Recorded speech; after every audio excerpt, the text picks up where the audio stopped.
సామెతల గ్రంథంలో మన జీవితానికి కావలసినటువంటి ఎన్నో విలువైన పాఠాలు భక్తుల ద్వారా దేవుడు పలికించి మన కోసం గ్రంథస్థం చేయించాడు. సామెతల గ్రంథంలో ఎక్కువ నీతిమంతుడు భక్తిహీనుడు అనే ఇద్దరి మీద బోలెడంత సబ్జెక్ట్ ఉంటుంది. సామెతల గ్రంథంలో నీతిమంతుడు భక్తిహీనుడు, బుద్ధిమంతుడు బుద్ధిహీనుడు, ఈ ఇద్దరి మీద చాలా విషయాలు రాయబడి ఉంటాయి. అయితే కొన్నిసార్లు నేను వాటిని కూడా ఎత్తి మీతో పంచుకోవటం జరిగింది. ఈరోజు వాటికి వేరుగా మనందరికీ అవసరమైన ఒక మాటని దేవుడు రాయించి ఉంచాడు. ఈ మాట నా జీవితంలో నాకెంతో ప్రోత్సాహకరంగా ఉండింది. యెహోవా ఆశీర్వాదము ఐశ్వర్యమిచ్చును, నరుల కష్టము చేత ఆ ఆశీర్వాదము ఎక్కువ కాదు అన్నాడు. ఆశీర్వాదాల్లో రకాలు ఉన్నాయి. ఆర్థికపరమైన ఆశీర్వాదం, సంతానపరమైన ఆశీర్వాదం, ఆరోగ్యపరమైన ఆశీర్వాదం, అలాగే సమాధానం, అశాంతి వేదన లేకుండా సమాధానం విషయమైనటువంటి ఆశీర్వాదం, ఆధ్యాత్మిక విషయాల్లో ఆశీర్వాదం. ఇట్లా ఆశీర్వాదం అనేది ఒక రకం కాదు. చాలాసార్లు మోకాళ్ళుని ప్రార్థన చేసి మనం నన్ను ఆశీర్వదించు ప్రభువా, నన్ను ఆశీర్వదించు ప్రభువా అంటాం. ఏ విషయంలో నిన్ను ఆశీర్వదించాలి అనేది దేవుడు అడుగుతాడు. ఏదో ఒకటి ప్రభువా ఆశీర్వదించు నాయన. అవును, నీకు సంతానపరమైన ఆశీర్వాదం కావాలా, ఆర్థికపరమైన ఆశీర్వాదం కావాలా, ఆధ్యాత్మిక ఆశీర్వాదం కావాలా, నీకు ఆత్మ సంబంధమైన దీవెనలు కావాలా, భౌతికమైన దీవెనలు కావాలా, దేవుడు అడుగుతాడు. ఏదో ఒకటి ప్రభువా నన్ను ఆశీర్వదించిన ఆయన అంటాం. ఆశీర్వాదం అంతా ఒక్కటి కాదు, ఆశీర్వాదంలో రకాలు ఉన్నాయి. సరే, ఇక్కడ ఐశ్వర్యానికి సంబంధించినటువంటి ఆశీర్వాదాన్ని గురించి మాట్లాడాడు.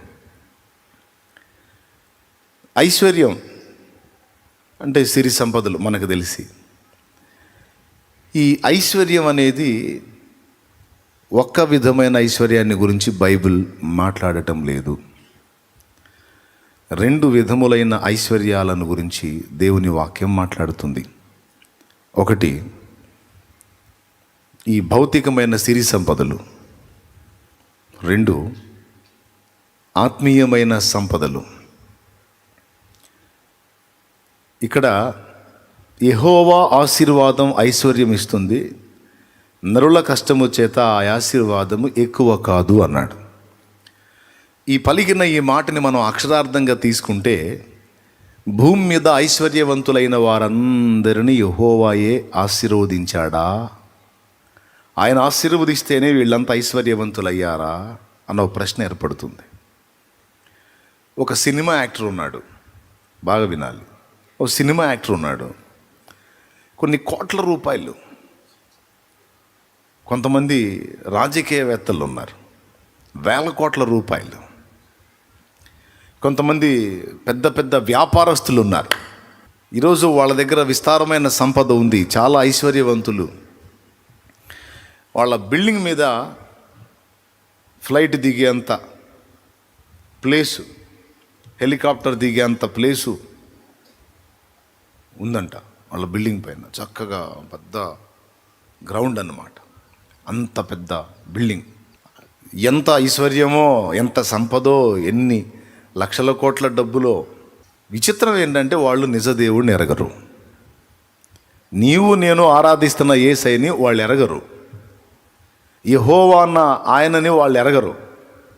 కానీ వాళ్ళు కోట్ల కోట్ల రూపాయల డబ్బులో ఉన్నారు. వాళ్ళకి ఆర్థికపరమైన ఐశ్వర్యపరమైన ఆశీర్వాదం కుప్పల తెప్పలుగా ఉంది. ఎవరిచ్చారు? ఓ ప్రశ్న. ఈ ఒక్క మాటే కాదు, బైబిల్లో ఇంకా విచిత్రమైన మరికొన్ని మాటలు ఉన్నాయి. కీర్తనల గ్రంథంలో యెహోవా ఇల్లు కట్టించని యెడల కట్టువారి ప్రయాసము వ్యర్థమే అంటాడు. అంటే ఇప్పుడు లోకంలో చాలామంది పెద్ద పెద్ద బిల్డింగులు కట్టుకుంటున్నారు. చిన్నోళ్ళు చిన్న ఇల్లు కడుతున్నారు, పెద్దోళ్ళు పెద్ద ఇల్లు కడుతున్నారు, కొంతమంది 2 ఇళ్ళు కడుతున్నారు. అర్థం కాలేదా? కొంతమంది ఇంకా విశాల హృదయాలు 3 ఇళ్ళు కూడా కడుతున్నారు. సరే, ఇది వేరే సంగతి. చిన్నిళ్ళైనా పెద్దిళ్ళైనా యెహోవా ఇల్లు కట్టించని ఎడల కట్టువారి ప్రయాసము వ్యర్థమే. అంటే కట్టినన్ని ఇళ్ళన్నీ ఆయనే కట్టించాడు అని అర్థం వస్తుంది. భక్తుడి కంటే దేవుడు కట్టించాడు, దేవునికి స్తోత్రం. మరి భక్తిహీనుడికి ఎవరు కట్టించారు? అవునా? అది ఎక్కడుంది? కీర్తనల గ్రంథం 127వ కీర్తన మొదటి వచనం. యెహోవా ఇల్లు కట్టించని ఎడల దాని కట్టువారి ప్రయాసము వ్యర్థమే. యెహోవా పట్టణమును కాపాడని ఎడల దాని కావలి కాయువారు మేలుకొని ఉండుట వ్యర్థమే. మీరు వేకువనే లేచి చాలా రాత్రి అయిన తర్వాత పండుకొనుచు మీ చేతుల కష్టార్జితమైన ఆహారము తినుచూ నుండుట వ్యర్థమే. తన ప్రియులు నిద్రించుచుండగా ఆయన వారికి ఇచ్చుచున్నాడు. రైట్.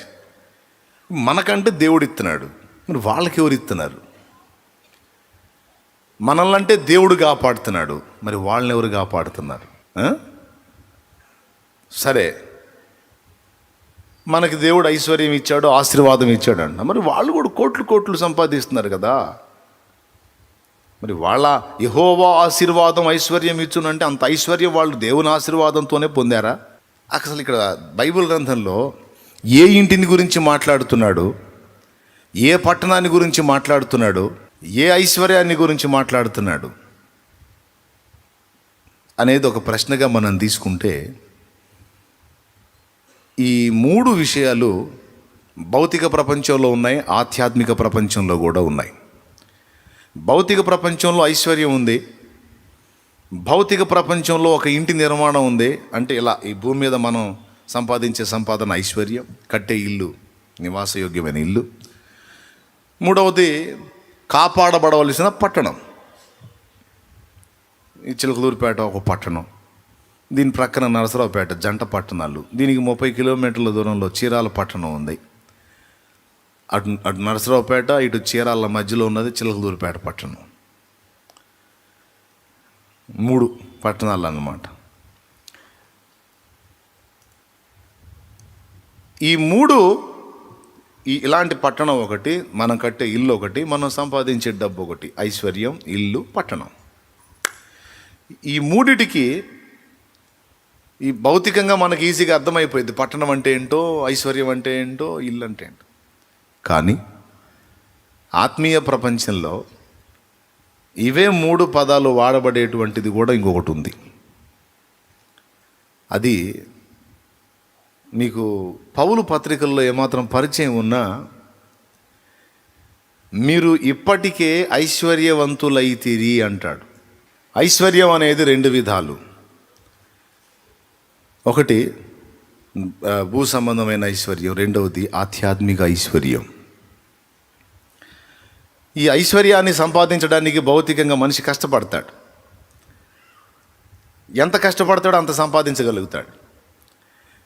ఉదాహరణకి ఇప్పుడు మనం ఇందాక చెప్పుకున్న ఒక పెద్ద ధనవంతుడైన వాడిని గుర్తు చేసుకుంటే, ఏదో ఒక చిన్న పెట్టుబడితో ఒక వ్యాపారాన్ని మొదలుపెట్టి రాత్రి పగలు తేడా లేకుండా కష్టపడి తిప్పలు పడి నానా బాధలు పడి బ్రెయిన్ ఉపయోగించి ఎత్తుగడలేసి సక్సెస్ చేసి ఒక దానిలో తేడా పడితే ఇంకొక దాన్నైనా మొదలుపెట్టి చేసి చేసి చేసి చేసి ఎట్టకేలకు ఎంతో శ్రమపడి ఒక గొప్ప ఐశ్వర్యవంతుడు అవుతాడు. ఒకటే జీవిత లక్ష్యం, డబ్బు సంపాదించాలి అని. దానికోసం ఎంతో కష్టపడతాడు. నాకంత డబ్బు అవసరం లేదు, ఉండటానికి తినటానికి ఉంటే చాలు అనుకున్నాడు. కొద్ది గంటలే కష్టపడతాడు, శుభ్రంగా తెచ్చుకున్న ఏదో కాస్త వండుకు తింటాడు, హాయిగా మంచం ఎక్కుతాడు, గురక పెడతాడు. కానీ విస్తారమైన ఐశ్వర్యం సంపాదించాలంటే ఒకడు ఖచ్చితంగా త్యాగం చేయాల్సిందే, కష్టపడాల్సిందే. భూమి మీద దేవుడు మనుషులను పుట్టించినప్పుడు ఒక తీర్మానం చేశాడు, బాగా వినండి. కష్టపడకపోయినా, అంటే మనం ఎక్కువ శ్రమ పడకపోయినా, శ్రమ పడినా, మనం ప్రత్యేకంగా ప్లాన్లు గీసి సక్సెస్ చేసినా చేయకపోయినా, దేవుని చట్ట ప్రకారం ఒక కార్యాన్ని దేవుడు జరిగించి పెట్టాడు. అదేంటంటే, నేను భూమి మీద మనుషుల్ని పుట్టిస్తున్నా, వాడికి ఒక ఆయుష్కాలాన్ని నిర్ణయిస్తా. ఆ 70 ఏళ్ళలో 80 ఏళ్ళలో 40 ఏళ్ళలో 20 ఏళ్ళలో 30 ఏళ్ళలో 10 ఏళ్ళలో 1 సంవత్సరమో లేకపోతే 100 ఏళ్ళలో. బైబిల్లో ఆదికాండంలో మనం చూస్తే ఒక ఆయన 969 బతికాడు. 969 సంవత్సరాలు బతికాడు. ఒక 900 ఏళ్ళైనా లేకపోతే 1000 ఏళ్ళైనా.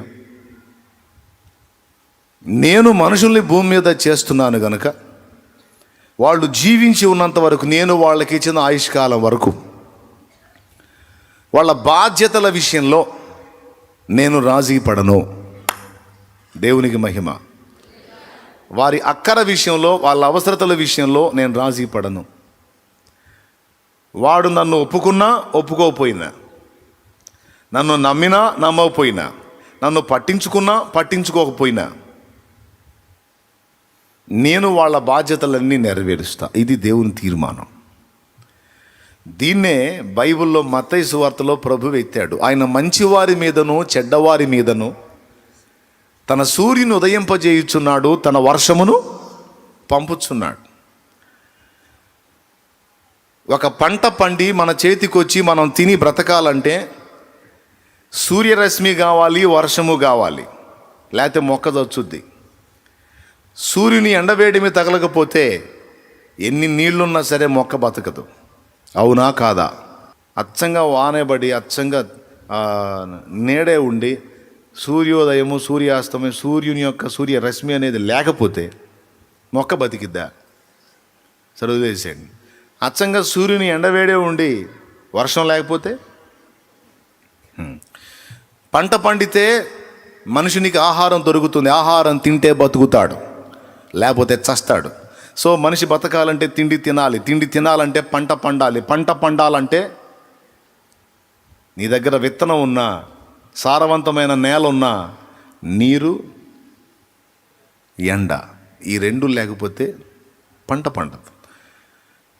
ఆయన అంటాడు, మంచివారి మీదనో చెడ్డవారి మీదనో ఆయన తన వర్షమును పంపుచున్నాడు, తన సూర్యుని ఉదయింపజేస్తున్నాడు. అంటే మనిషికి ఆహారం పెట్టి వాడిని బతికించే విషయంలో వాడు మంచోడా చెడ్డోడా అన్నది దేవుడు పట్టించుకోవటల్లా. నా బాధ్యత అది. సృష్టిలోనే ఒక ధర్మాన్ని నియమించి పెట్టేశాడు. వాడు కొంచెం కష్టపడిందా వాడికి అంత ఆహారం దొరికేటట్టు నేను ఏర్పాటు చేస్తా. వాడికి నన్ను ఒప్పుకున్నాడా ఒప్పుకోలేదా కాదు, వాడు భూమిని దున్ని విత్తనం వేస్తే నేను పండిస్తా. వాడు ఏదన్నా ప్రయత్నం చేస్తే నేను సఫలపరుస్తా. ఎందుకంటే వాడు అన్నం తినాలి కదా, వాడు బ్రతకాలి కదా. నీకు తెలుసో లేదో, ఎవరైనా నీ దగ్గరకు వచ్చి బాబు ధర్మం బాబు అని నువ్వు నీ దగ్గర చేయదే పా పా అడ్రా పొద్దున్నే అని నువ్వు అన్నా, నువ్వు ఆహారం పెట్టకపోయినా మరో 20 మంది దగ్గర వాడికి ఆహారం రెడీ చేసి పెట్టుకుంటాడు దేవుడు. వాడు దేవుడిని ఒప్పుకున్నాడా ఒప్పుకోలేడా అనేది పట్టించుకోడు. భిక్షగాడై ఉండి నీ ముందుకు వచ్చినా వాడు సైతం దేవుని బిడ్డే. వాడిని కూడా దేవుడే చేశాడు గనుక నువ్వు ఆయనను అంగీకరించినా అంగీకరించకపోయినా నీ ప్రయత్నము సఫలమయ్యేటట్టు చేసి ఆయన ఉంచాలనుకున్నంత వరకు నీ పట్టణానికి కీడు కలగకుండా కాపాడుకుంటాడు. ఆయన అనుకున్నప్పుడు నీకు నివాసమైన యోగ్యమైనటువంటి ఒక ఇల్లు నీవు కావాలని ప్రయత్నం చేస్తే అది కూడా నీకు వచ్చేటట్టు చేస్తాడు. ఇక్కడ నువ్వు భక్తుడువా భక్తిహీనుడువా అన్నది పాయింట్ కాదు. నువ్వు దేవుని బిడ్డవి. లోకస్తుడు కూడా దేవుని బిడ్డే. ఐశ్వర్య విషయంలో కూడా నువ్వు దేవుని బిడ్డవా కాదా, లేకపోతే దేవుని ఒప్పుకున్నావా లేదా అన్నది కాదు. నువ్వు కష్టపడితే ఐశ్వర్యం వచ్చేస్తుంది, అంతే. ఇది దేవుని పద్ధతి. అందుకే ఆస్తికులు బాగున్నారు, నాస్తికులు కూడా బాగున్నారు. దేవుడు ఉన్నాడని నమ్మినోడు బాగున్నాడు, దేవుడు ఎవడరా దేవుడు అన్నోడు కూడా బాగానే ఉన్నాడు. మనకు డౌట్ వస్తుంది, నేను ఇంత మంచిగా బతుకుతుంటే నాకు ఇంత ఫోర్స్ లేదు కానీ వాడు ఇంత దరిద్రుడు, అసలు వాడేంది అంత ముందుకు వెళ్తున్నాడో డౌట్ వస్తుంటుంది మనకి. వాడికి మనకి ఇద్దరికి దేవుడు తండ్రి కాబట్టి ఆయన మనకి ఇవ్వాలనుకున్నవన్నీ కూడా కొంతమంది జుట్టు బీక్కుని ఆలోచిస్తూ ఉంటారు. పిల్లలు పెద్దోళ్ళు అవుతున్నారు, వాళ్ళ పెళ్ళిళ్ళు ఎట్ట చేయాలి, అబ్బాయి పెద్ద చదువుకి వెళ్తున్నాడు, ఆడికి ఉద్యోగానికి డబ్బులు ఎట్ట చేయాలి, ఆ పెద్ద చదువులకి పైసలు ఎట్లా సమకూర్చాలి, అది ఎట్లా చేయాలి, ఇది ఎట్లా చేయాలని వేదన పడుతుంటారు. దేవుని వాక్యంలో మనం జాగ్రత్తగా గమనిస్తే, నిన్నంటూ ఉనికిలోకి తెచ్చిన దేవుడు, నీకంటూ ఒక జీవితాన్ని ప్రసాదించిన దేవుడు, నీకు అసలు పూర్తిగా తల్లి గర్భంలో ఉండి నీకు ఏమీ తెలియని స్థితిలో ఉన్నప్పుడే, ఆ గర్భస్థ శిశువుగా నువ్వు ఉన్నప్పుడే అక్కడే నీ కడుపు తానే నింపటం మొదలుపెట్టాడు. అసలు నీకేమీ తెలియని స్థితిలో అమ్మ కడుపులో ఒక శిశువుగా, ఒక పిండంగా నువ్వు ఉన్నప్పుడే అక్కడే నీ గురించి బాధ్యతగా వ్యవహరించడం మొదలుపెట్టి, కేర్ తీసుకొని, నీకు ఏ పూటకు ఆ పూట నీ చిన్న పొట్టకు కావాల్సిన మేత అక్కడే ఆయన అందించటం మొదలుపెట్టాడు. అక్కడి నుంచి బయటకు వచ్చిన తర్వాత, తల్లి గర్భం నుండి నువ్వు బయటకు వచ్చిన తర్వాత నీకు ఆహారం ఏర్పాటు చేశాడు.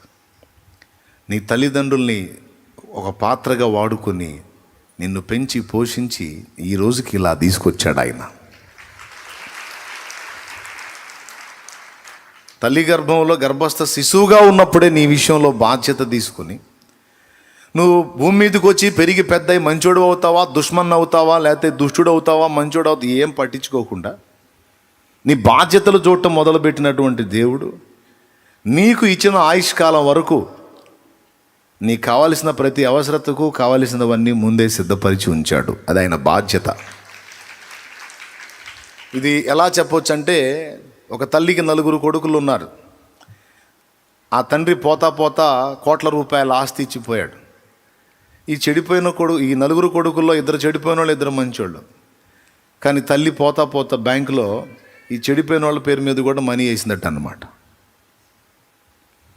2 మంచోళ్ళ పేరు మీద కాదు, చెడిపోయిన వాళ్ళ పేరు మీద కూడా మనీ వేసినట్టు. ఇంకా చెప్పాలంటే మంచోళ్ళది కూడా కొంచెం తీసి ఈ చెడిపోయిన వాళ్ళకి వేసిపోయింది. తెలీదా? నిజమా కాదా? ఇదే విచిత్రము. కొన్నిసార్లు మన పెద్దాళ్ళ మీద మనకు ఫీలింగ్ వచ్చింది, నేను ఇంత మంచిగా చూసుకుంటే డబ్బులు నాకు ఇవ్వకుండా వాడు అసలు తాకితలవాడు వాడి పేరు మీద ఇచ్చిపోయింది ఏంది, బంగారం ఆ అమ్మాయికి ఇచ్చింది ఏంది, పొలం ఆ అమ్మాయికి రాసింది ఏంది, ఇల్లు ఆ అమ్మాయికి రాసింది ఏంది, నేను కదా చూసుకుంది. చచ్చిన ముసలిదానికి కూడా న్యాయం లేదు, అన్నీ నా చేత చేయించుకొని పోతా అన్నీ ఆ అమ్మాయికి రాసింది, ఆడికి రాసింది అని అను. కొంచెం అమ్మ మనసు ఎరిగితే మనకు అర్థమైపోయింది.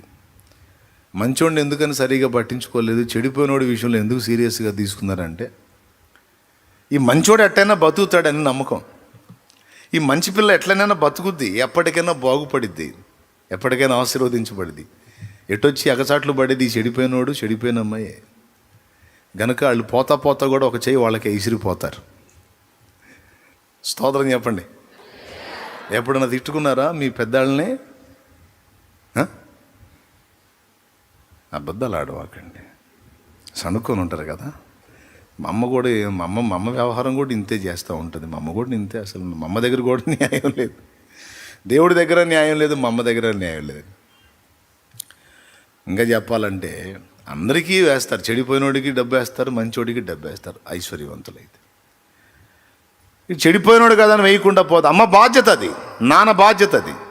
అట్లాగే మనల్ని అంటూ ఉనికిలోకి తెచ్చాడు కనుక మళ్ళా మనం యాత్ర ముగించేదాకా మనకు కావాల్సిన ప్రతి అవసరతకు సంబంధించి ఎప్పటికప్పటికి ఎక్కడికక్కడికి ఏర్పాట్లు చేసే పెట్టాడు ఆయన. దేవుణ్ణి ఎరిగిన మనం కాదు, దేవుణ్ణి ఎరగని అన్యుడు కూడా ఈ మాట వాడతాడు.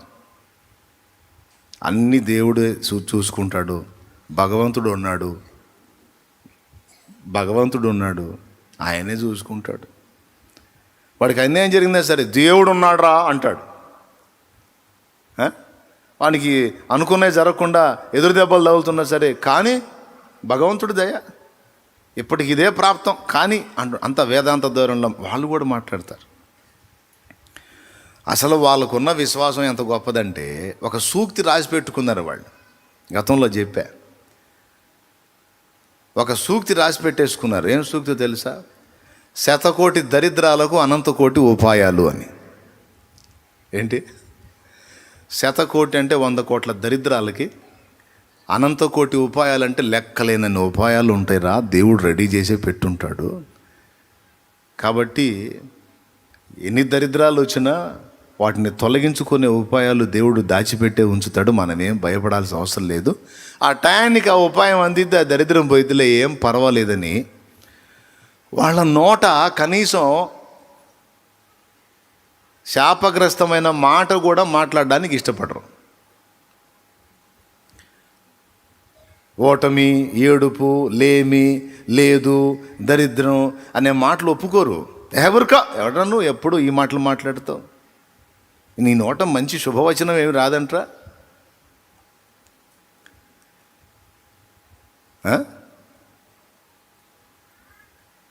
అమంగళ వాక్యాలు తప్పితే మంగళకరమైన వాక్యాలు మాట్లాడవంటరా వెధవాయ్.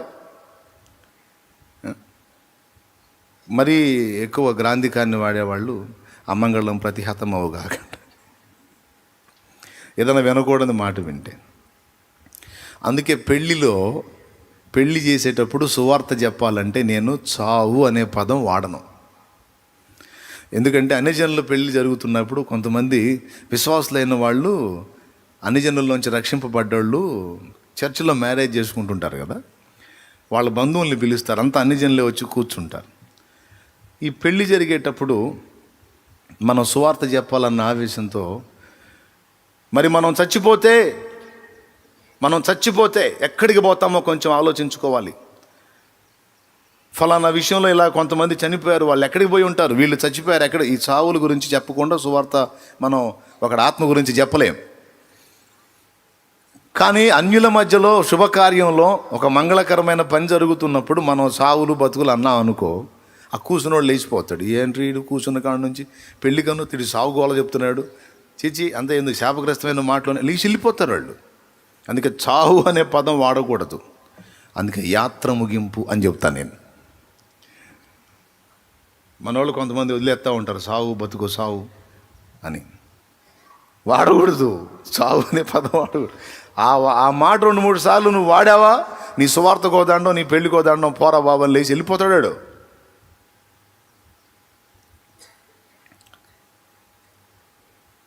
అపశకునం మాటలు ఒప్పుకోరు, మంచి శకునం మాటలు ఒప్పుకుంటారు, ఐగుప్తీయుల్లాగా. ఎందుకు ఈ మాటలు చెప్తున్నా నేను? వారు సైతము దేవుడెవరో తెలియదు, నిజమైన దేవుడెవరో ఎరుగరు. కానీ ఒకటి తెలుసు, 100 కోటి దరిద్రాలకు అనంత కోటి ఉపాయాలు దేవుడు ముందే సిద్ధపరిచి ఉంచుతాడు అనేది ఒక విశ్వాసం. రెండవది, ఎలాంటి పరిస్థితుల్లో కూడా శాపగ్రస్తమైన మాటలు, అశుభవాక్కులు విడుదల చేయకూడదు. ప్రతికూల పరిస్థితులలో సైతము శుభమే పలకాలి, మంగళకరమైన మాటలే మాట్లాడాలి, అమంగళంతో కూడిన మాటలు మాట్లాడకూడదు అని వారు ఎరుగుదురు. తిడతారు కూడా పెద్దోళ్ళు. చూడండి, అన్యుల్లో నిజదేవుని ఎరగకపోయినా వాళ్ళకు ఉన్నటువంటి నిశ్చయత. ఇక విశ్వాసుల విషయంలో ఇంకెంత ఎలా ఉండాలో ఊహించండి. సరే పక్కన పెడదాం. అన్యులకే అంత నిరీక్షణ ఉందే, అరే దేవుడు ఇవ్వాలనుకుంటే ఎట్టయినా నాకు ఇస్తాడులేరా, ఆ భగవంతుడు నాకు ఇవ్వకపోతే నేను ఎంత తిప్పలు పడితే మాత్రం నాకు వచ్చిందంట పోనీ అంటారు.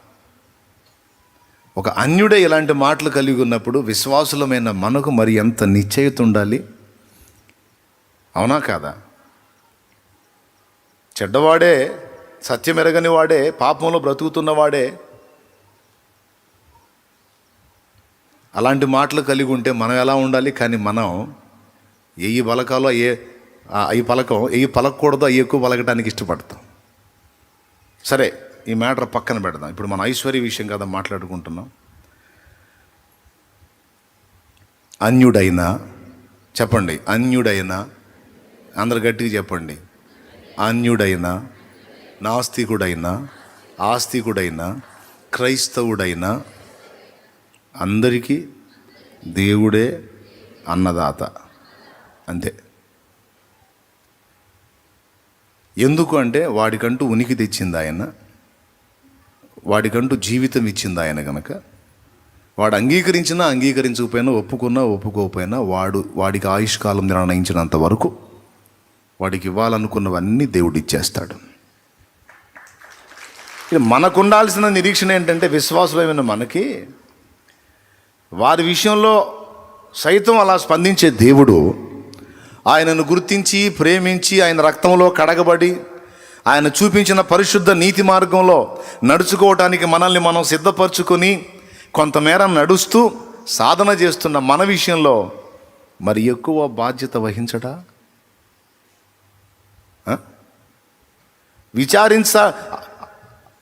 ఈ సమస్యలన్నిటి గురించి విచారించేవాడు అన్యుడు అన్నాడు. అన్యుల్లో సైతం ఇందాక నేను చెప్పిన మాటలను బట్టి అంత నిరీక్షణ, అంత నిశ్చయిత ఉందే, మరి క్రీస్తు యేసునందు విశ్వాసులమైన మనకి ఎంత నిరీక్షణ ఉండాలి, ఎంత నిశ్చయిత ఉండాలి. కానీ వాళ్ళకు ఉన్నటువంటి మాట మన దగ్గర ఉండకపోయినాయి. 100 సమస్యలు రాని నా దేవుని దగ్గర 1,00,000 జవాబులు ఉన్నాయి అని ఎందుకు అనవు నువ్వు? ప్రభువుకు స్తోత్రం చెప్పండి. 100 సమస్యలు రాని నా దేవుని దగ్గర నా 100 సమస్యలకు 1,00,000 జవాబులు ఉన్నాయి. నేను చెప్తున్నా, ఆస్తికుడికి అన్నీ రెడీ చేస్తే, ఆస్తికుడివి, విశ్వాసివి, దేవుని సంబంధివి నీకు రెడీ చేయడా?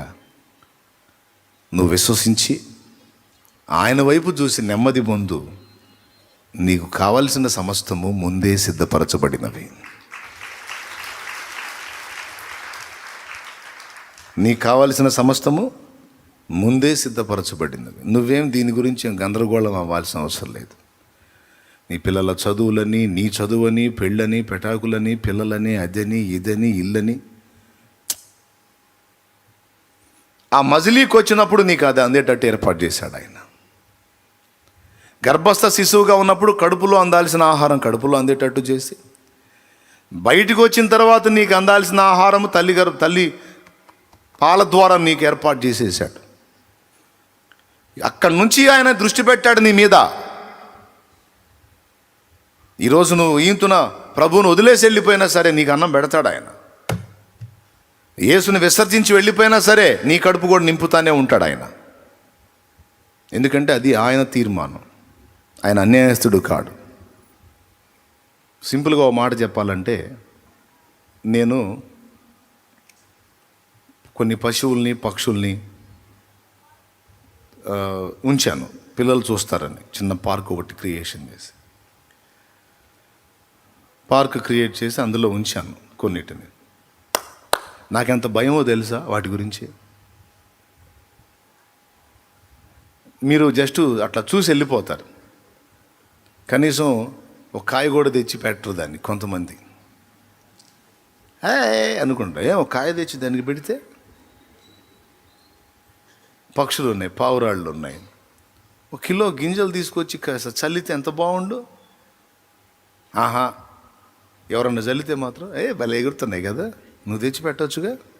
పెట్టో 1 కిలో గింజలు ఏడదెత్తాయింది.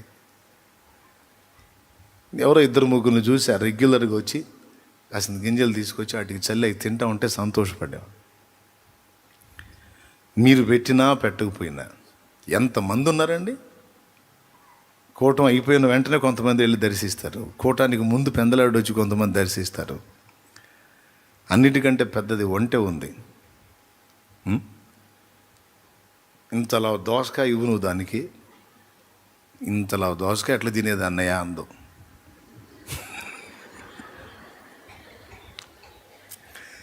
బస్తాలు తింటుంది అది. ఒక దోసకాయ తీసి దాని నోటికి అందిస్తే ఏం ప్రాబ్లం లేదు, బ్రదర్ ఇంకోటి రెడీ చేసుకో అని నేను ఇంకొక కాయ తీసేటప్పటికి టపా టపా టపా నవిలి పడేస్తుంది. తెచ్చినప్పుడేమో నడుము 4 అడుగులు ఉంది. ఇప్పుడు నాకన్నా ఎత్తు అయిపోయింది దాని నడుము. దాని కాలంత లేదు, నేను వెళ్ళిపోయింది ఎక్కడికో. గంభీరంగా ఉంటుంది. నా వాయిస్ వినపడిందంటే ఒక కేకేసిద్ది, అదొక టైపులో అరుసుద్ది. ఇంకెవరు వచ్చింది అరవదు. ఎందుకు తెలుసా? ఎరా తెచ్చావు, అందరినీ చూడమని పెట్టావు నన్ను ఏడా, మరి నా కడుపు నింపేది ఎవరురా? దుర్మార్గుడా, పెట్టు దోసకాయలు పెట్టు. దోసకాయలు లేకపోతే క్యాలీఫ్లవరు, క్యాబేజీ ఆకులు. క్యాలీఫ్లవర్ ఆకు బాగా ఇష్టంగా తింటుంది. మీకు ఏం చెబుతును, దానికోసం పడరాని పాటలు.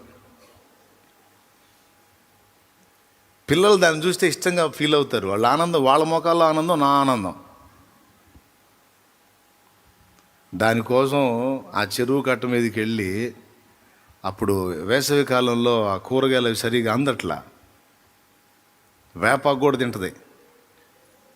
ఏదో ఒకటి ముందు దాని కడుపులోకి ఆహారం పంపించాలని ఆ చెరువు కట్ట మీద వేపాకు వస్తుంది. దాని కింద రంధ్రంలోనే త్రాచుపా ఉంది. దాని మీదే తిరిగి కోసా ఆకు. కానీ ఏం చేయలే. మరుసటి రోజు సాయంత్రం వేళ ప్రార్థన చేస్తుంటే పలకరించి వెళ్ళింది. బ్రదర్ బాగున్నా, నువ్వే కదా పైన తిరిగా. ఏం పర్లేదు బ్రదర్, ఓకే, నీ పని ఇది, నా పని. ఒరిజినల్ తెల్ల త్రాసు అది. దేవుని గట్టిగా స్తోత్రం చెప్దాం. హల్లెలూయా. నేను వాటిని ఏర్పాటు చేశాను కనుక ఎవరు పట్టించుకున్నా పట్టించుకోకపోయినా సచ్చినట్టు నేను పోయి చూసుకుంటా వాటిని. అక్కడ ఉంచబడిన వ్యక్తి వాటిని జాగ్రత్తగా చూస్తున్నాడో లేదో గమనిస్తా. ప్రతిదీ దాని అవతారం ఎట్లా ఉంది, కాస్త బలంగా ఉందా, బక్క చిక్కిపోయిందా, ఖచ్చితంగా చూసుకుంటా. ఇక అక్కడ నన్ను అవి పలకరించినాయా లేదా అనేది నాకు అనవసరం. ఏదో కొన్ని పలకరిస్తే బ్రదర్ బాగున్నావా అని. కోతి ఒకటి ఉంది చిట్టి అని. చిట్టి అంటే కాసేపు కితకితలాడిద్ది. వచ్చావా ఎప్పుడన్నా ఒకసారి వస్తావు దరిద్రుడా, మాకు సరిగా ఫుడ్ పెట్టరా అన్నట్టు అనుకుంటుందో ఏం పడో మరి, కాస్త కితకితలాడిద్ది. చిట్టి అంటే చాలు కాసేపు తలెత్తి చూసి ఏదో కాస్త మాట్లాడినట్టుగా ప్రవర్తించింది. ఆ ఒంటెను ఈ కోతి. ఇక గాడిద ఉంది, గాడిద అడ్డగాడిద, అసలు పట్టించుకోదు. సమీపంలోకి వెళ్తే కాలుతో తనటం తప్ప దానికి ఏం తెలియదు. ఎందుకు వచ్చినా కూడా దానికైతే నేను దగ్గరలోకి పోను. ఇక ఈ జంతువుల విషయం ఎందుకు చెప్తున్నానంటే, అవి నన్ను పలకరించలేదా నాకు అనవసరం. వాటికి 3 పూట్ల ఆహారం దొరుకుతుందా లేదా, వాటిని నేను తెచ్చి పెట్టాను కనుక వాటి కడుపులు నింపాలి, వాటిని జాగ్రత్తగా చూసుకోవాలి. ఇది నా బాధ్యత. మీరు వాటిని చూసి ఆనందించి వెళ్ళిపోతారు, కానీ వాటి కడుపు నింపే బాధ్యత నాది. ఎందుకంటే ఏర్పాటు చేసింది నేను. ఒకవేళ వాటి కడుపు నింపకపోతే పాపం నాకు, నేను అన్యాయస్తుడిని అవుతాను. నువ్వు ఆహారం పెట్టలేని వాడివి ఎందుకు తెచ్చావు? నువ్వు వాటి బాగోగులు చూడలేని వాడివి ఎందుకు తెచ్చావు? అన్యాయం కదా. అవి ఉన్న దగ్గరే ఉంచితే మరొకడు వాటి కడుపు నింపేవాడు. అరే ఎక్కడో ఉన్న వాటిని నీ దగ్గర తెచ్చి బంధించి పెట్టి, ఇప్పుడు ఒంటె ఉంది, తాడుతో కట్టేసాను, పాపం దాన్ని వదిలితే తింటుంది, లేకపోతే దాన్ని బతికేంది. ఇదంతా మీకు ఎందుకు చెప్తున్నానంటే, ఒక పశువునో పక్షినో మనం తెచ్చి పెంచితే మన దగ్గర ఉన్నందుకు, మనం దాన్ని స్వీకరించినందుకు దాని సకల బాధ్యతలు మనం చూసుకున్నట్టే. మనల్నంటూ ఉనికిలోకి తెచ్చిన దేవుడు మనకు కావలసిన సమస్తము ముందే సిద్ధపరిచి ఉంచాడు. పావురాళ్ళు ఉన్నాయి. ఏ రోజుకి ఆ రోజు పొద్దున్నే అబ్బాయి బజారుకి పోయి ఒక 5 కిలోలు సజ్జలను జొన్నలు తీసిరాయా, అయిపోయింది. మధ్యాహ్నం పూట అరే అబ్బాయి ఒకసారి బజారుకి వెళ్ళి ఒక 5 కిలోలు సజ్జలు జొన్నలు తేయా, సాయంత్రం అయింది. అరే అబ్బాయి ఒక 5 కిలోలు సజ్జలు జొన్నలు తేరా అబ్బాయి అంటానా అనను. ఒక 4 రోజులు సరిపడా ముందే 2-3 బస్తాలు ఆడ పెట్టిస్తా. అవునా? ఇప్పుడు చెప్పండి, పావురాలు ఆలోచించుకునే అవసరం ఉందా? కనీసం వెళ్ళి చెక్ చేసుకున్నాయా, శాలేమన్నా ఉందా, నా ఏడబెట్టే బస్తాలు సాయంత్రానికి ఉన్నాయా, మధ్యాహ్నానికి జాగ్రత్త చేసావా అని చూడు, లేకపోతే మా కడుపులు మాడదు అని ఎప్పుడన్నా ఒక పావురం వచ్చి అడిగిందే, జాగ్రత్త చెప్పిందే? అవసరమే లేదు. దానికి ఉదయానికి కావాల్సింది, మధ్యాహ్నానికి కావాల్సింది, సాయంత్రానికి కావాల్సింది, మరుసటి ఉదయానికి కావాల్సింది మొత్తం బస్తాల రూపంలో భద్రంగా ఉంది. ఇక్కడ ఇంకొక ట్విస్ట్ కూడా, బస్తా మొత్తం ఒకేసారి ఎత్తనా? పెద్దగా చెప్పాలి. ఎప్పటికి ఎంత అవసరం కాస్త నోరు తెరిచి చెప్పండి. ఎప్పటికి ఎంత అవసరమో, అంతేగాని బస్తా తెచ్చి గుమ్మరిస్తే వ్యర్థమైపోయిద్ది. అలాగే నీకు దేవుడు సిద్ధపరిచినవి, దాచి ఉంచినవి ఒకేసారి నీ చేతికి ఇవ్వడో. ఆ సమయం రావాలి, ఆ మజిలీకి రావాలి, అప్పుడు నీకు అది అందాలి. ఇది దేవుని చట్టం. ఇక నువ్వు విశ్వాసివిగా నీకు కావాల్సిన సమస్తము ముందే సిద్ధపరిచాడు. దేవునికి మహిమ. కాకపోతే అన్యులకి మనకి వ్యత్యాసం ఏంటంటే, లోకస్తులకి మనకి వ్యత్యాసం ఏంటంటే, అన్నీ ఉన్నా వారు అందులో ఆనందం పొందలేరు. మనకు తగినంత ఉన్నా ఇందులో మనకి సంతృప్తి, ఆనందం ఉంది.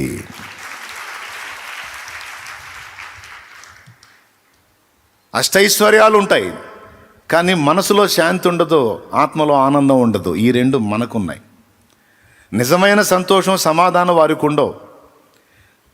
పాప అన్యజనులు నిజదేవుణ్ణి, శాంతి సమాధానములకు ఎవరు ఆధారమై ఉన్నారో ఆ దేవుణ్ణి వారు తెలుసుకొనంత వరకు వారికి అన్నీ ఇవ్వబడతాయి, కానీ వాటన్నిటి ద్వారా వచ్చే తృప్తి, సంతోషం, సమాధానం, నెమ్మది అనేవి మాత్రం వారికి ఉండవు. అవి మనకిచ్చాడు. నీ సన్నిధిని సంపూర్ణ సంతోషము కలదు, నీ కుడి చేతిలో నిత్య సుఖములు కలవు అన్నాడు కీర్తనల్లో. అంత కోట్ల ఐశ్వర్యాలు మనకు లేకపోయినా ఉన్నంతలో. ఇప్పుడు వాళ్ళేంటి, భయం గుప్పెట్లో బతుకుతారు.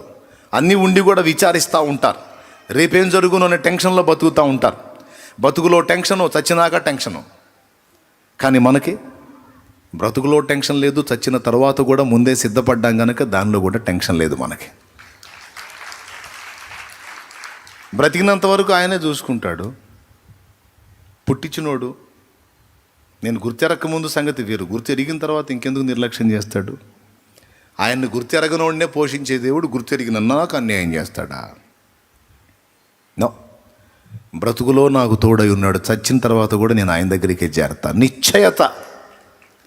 కాబట్టి క్రీస్తు యేసులో ఉన్న మనకు నెమ్మది కలదు, సమాధానం కలదు, సంతోషం కలదు, శాంతి కలదు. వీటన్నిటికీ మించి భవిష్యత్తును గూర్చిన నిరీక్షణ కలదు.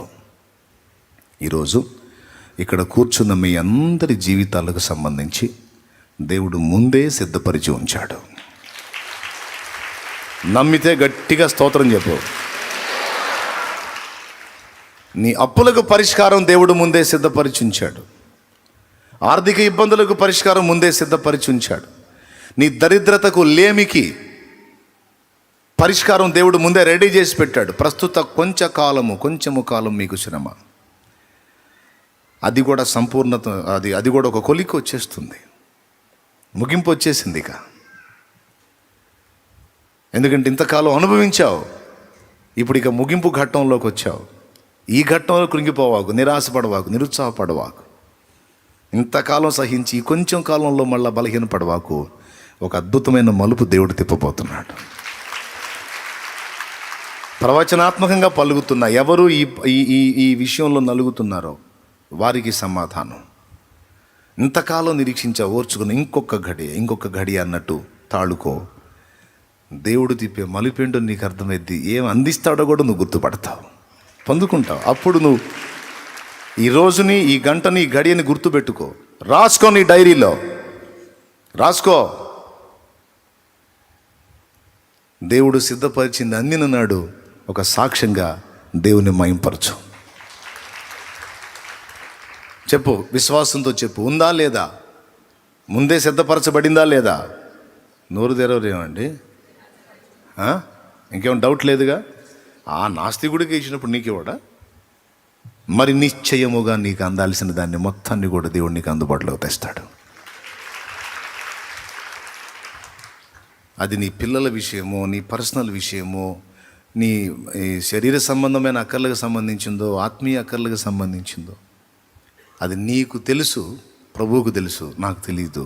కానీ ఆయన పలికించిన మాట ఇప్పుడు నేను పలుకున్నా, జరిగిద్ది. నా నిశ్చయత, నా నెమ్మదికి కారణం అదే. నాకేదో అది కావాలి, ఇది కావాలి, బోల్డని అవసరతలు ఉన్నాయి, బోల్డని టెన్షన్స్ ఉన్నాయి. కానీ అవన్నీ నిజంగా నేను ఏమగునో అని ఆలోచిస్తే ఖచ్చితంగా మెంటల్ హాస్పిటల్లో చేరుతా, డౌట్ లేదు. నిద్ర మాత్రం వేసుకుని నిద్ర రాదు. అవన్నీ దేవుడు నాకు ముందే సిద్ధపరిచాడని నమ్మి యెహోవా ఈరే అనుకొని నిద్రపోతున్నా, తిరుగుతున్నా. చెప్పు, ఎవరు? యెహోవా ఈరే. ఆ ఘట్టంలో, ఆ ఘడియలో, ఆ పర్వతం మీద ఆయనే చూసుకుంటాడు, ఆయనే. కాబట్టి చెప్పండి, ఆర్థికపరమైన ఇబ్బందులు, ఐశ్వర్యానికి సంబంధించిన సమస్యలు, ఏదైనా ముందే డౌట్ లేదుగా. ఇప్పుడు నెమ్మదిగా ఉండండి. ఇప్పుడు పాయింట్కి వస్తా. ఐశ్వర్యం అనేది 2 విధములు. భౌతికమైన ఐశ్వర్యం అన్యులు పొందుతారు, మనం పొందుతాం. అన్యులు పొందుతారు కానీ అనుభవించలేరు, మనం పొందుతాం మరియు అనుభవిస్తాం. ఇది వాళ్ళకి మనకున్న వ్యత్యాసం. వారు ఇంటి కోసం ప్రయత్నం చేస్తే ఇల్లు వచ్చింది, కానీ ఇంట్లో సమాధానం అనేది మాత్రం క్రీస్తు వల్లనే వచ్చింది. ఈరోజు మనం కూడా ఇంటిని పొందుతాం, కానీ ఇంటితో పాటు మనకి క్రీస్తున్నాడు గనుక లోకం అనుభవించని శాంతి మనం అనుభవించగలుగుతాం. సమాధానకర్త యేసు. యేసు లేని ఇంట్లో సమాధానం అసంభవం. ఉన్నట్టుగా వాళ్ళు కనిపిస్తారు, అదంతా ప్లాస్టిక్ వ్యవహారం. ఒరిజినల్ క్రీస్తు యేసు సంబంధంలోనే దొరుకుతుంది. ఆయన ఉన్నాడు, నా కాపరి ఆయన కాపుదల కింద నేనున్నా, నాకు నెమ్మది. దేవుడు చెప్తుంది కూడా అదే. ఎరగనోడు బాధపడతాడు, నువ్వు ఎరుగున్నావు గనక నిబ్బరం కలిగి ఉండు, నా చేతుల్లో ఉంది నీ జీవితం అంటున్నాడు ఆయన. నువ్వు ఇప్పుడే గందరగోళం అయిపోవాకు. ఉదయానికి పౌరాళ్ళకి సిద్ధపరచాల్సింది సిద్ధపరిచినట్టే సాయంత్రానికి కూడా ముందే రెడీ చేశాను. ఉదయంలో నువ్వు ఉండి సాయంత్రపు దాన్ని ఇప్పుడే అడగవాకు, సాయంత్రం రాని అప్పుడు నువ్వు దాన్ని తింటూ ఆనందిస్తావు అంటాడు. ఇది మనకి బాగా అర్థమైతే అస్సలు టెన్షన్ ఉండదు. ఆ టైంకి నాకు దేవుడు తప్పకుండా ఏర్పాటు చేస్తాడనే భరోసా నీకుంటే ఇక శాంతి నీ దగ్గర నుండి ఎవ్వడు తొలగించలేడు. శాంతి, సమాధానం, ఆనందం ఎక్కడ ఉంటాయో ఆరోగ్యం కూడా అక్కడే ఉంటుంది. బాగా ప్రెజర్ అయితేనే కదా రోగం, ఒత్తిడి, మానసిక ఒత్తిడి ఏదో ఒక రోగం రూపంలో బయటికి వెల్లడైద్ది. అది అవసరం లేదు నీకని యేసయ్య చెప్పాడు కదా. అయినా సరే కొంతమందికి ఇది పోకపోతే నేనేం చేసేది? కనపడే బరువా తీసి దించేయడానికి నెత్తి మీద నుంచి కనపడని బరువు బాగా నవ్వుతానే ఉంటారు. అట్లేం లేదన్నయ్య, అట్లేం లేదంటారు, గందరగోళం అయిపోతానే ఉంటారు. అబ్బాయి అట్లేం లేదన్నయ్య, అస్సలు ఆయన ఉన్నాడు అంట. నేను అనుకుంటే ఎంత విశ్వాసం అని మళ్ళీ గందరగోళం అయిపోతూ ఉంటారు. నో, వదిలేద్దాం, ప్రభు మీద వదిలేద్దాం. ఆయన అదే చెప్తున్నాడు, నా ఆశీర్వాదం ఐశ్వర్యం ఇస్తుంది, నువ్వు తిప్పలు పడితే ఎక్కువ కాదంటున్నాడు ఆయన. దేవునికి మహిమ. అది ఇవ్వటమే కదా, అది పొందుకుంటావు, అనుభవిస్తావు, ఆనందిస్తావు. ఇక 2వ ఆశీర్వాదాన్ని గురించి 2 ముక్కలు. ఈ ఆశీర్వాదం ప్రత్యేకమైంది. దీని గురించి 1 కొరింథీ పత్రిక 4వ అధ్యాయము 8వ వచనంలో అన్నాడు. చూడండి ఒకసారి. ఇదివరకే మీరేమీ కొదువు లేక తృప్తులైతిరి. కొంచెం దానికి పైన చదువు తల్లి. ఎందుకనగా నీకు అత్యధికముగా కలుగు చేయువాడెవడు? నీకు కలిగిన వాటిలో పరుని వలన నీవు పొందనిది ఏది పొందియుండి పొందనట్టు నీవు అతిశయింపనేలా? ఇదివరకే మీరేమీ కొదువు లేక తృప్తులైతిరి, ఇదివరకే ఐశ్వర్యవంతులైతిరి, మమ్మల్ని విడిచిపెట్టి మీరు రాజులైతిరి. అవును, మేమును మీతో కూడా రాజుల మగనట్లు మీరు రాజుల గుట్ట నాకు సంతోషమే కదా. దేవునికి స్తోత్రం కలుగును గాక. చూడండి, అక్కడ రాజులు ఏదో చక్రవర్తులని మాట్లాడుతున్నాడు పెద్ద ఆయన. అసలు రాజులేంది? మీరు ఇదివరకే ఐశ్వర్యవంతులు అయితిరి, ఇదివరకే రాజులు అయితిరి. అని ఒక విషయాన్ని గురించి మాట్లాడుతున్నాడు. ఐశ్వర్యము అనే పదం అక్కడ వాడాడు. మరో పత్రికలో అంటాడు, మంటి ఘటములలో ఐశ్వర్యము నింపుచున్నాడు అని. యెహోవా ఆశీర్వాదం ఐశ్వర్యం ఇచ్చును, నరుల కష్టము చేత ఆ ఆశీర్వాదం ఎక్కువ కాదు. ఇక్కడ ఐశ్వర్యం రెండు రకాలని చెప్పాను. లోక సంబంధమైన ఐశ్వర్యం, ఆశీర్వాదం అనే విషయం మాట్లాడాం. ఆ ఐశ్వర్యానికి సంబంధించి నాస్తికుడు ఆస్తికుడు అందరికీ దేవుడు ఇస్తున్నాడు, అది వేరు. ఇక్కడ ఈ ఐశ్వర్యం ఏమిటి అంటే ఇది ఆధ్యాత్మిక ఐశ్వర్యం. లోక సంబంధంగా మనం దరిద్రులమై ఉండొచ్చేమో కానీ ఈ ఆధ్యాత్మిక ఐశ్వర్యం విషయంలో మనం ఎప్పుడూ నిరుపేదలంగా ఉండకూడదు. ఓ పాట ఉంది,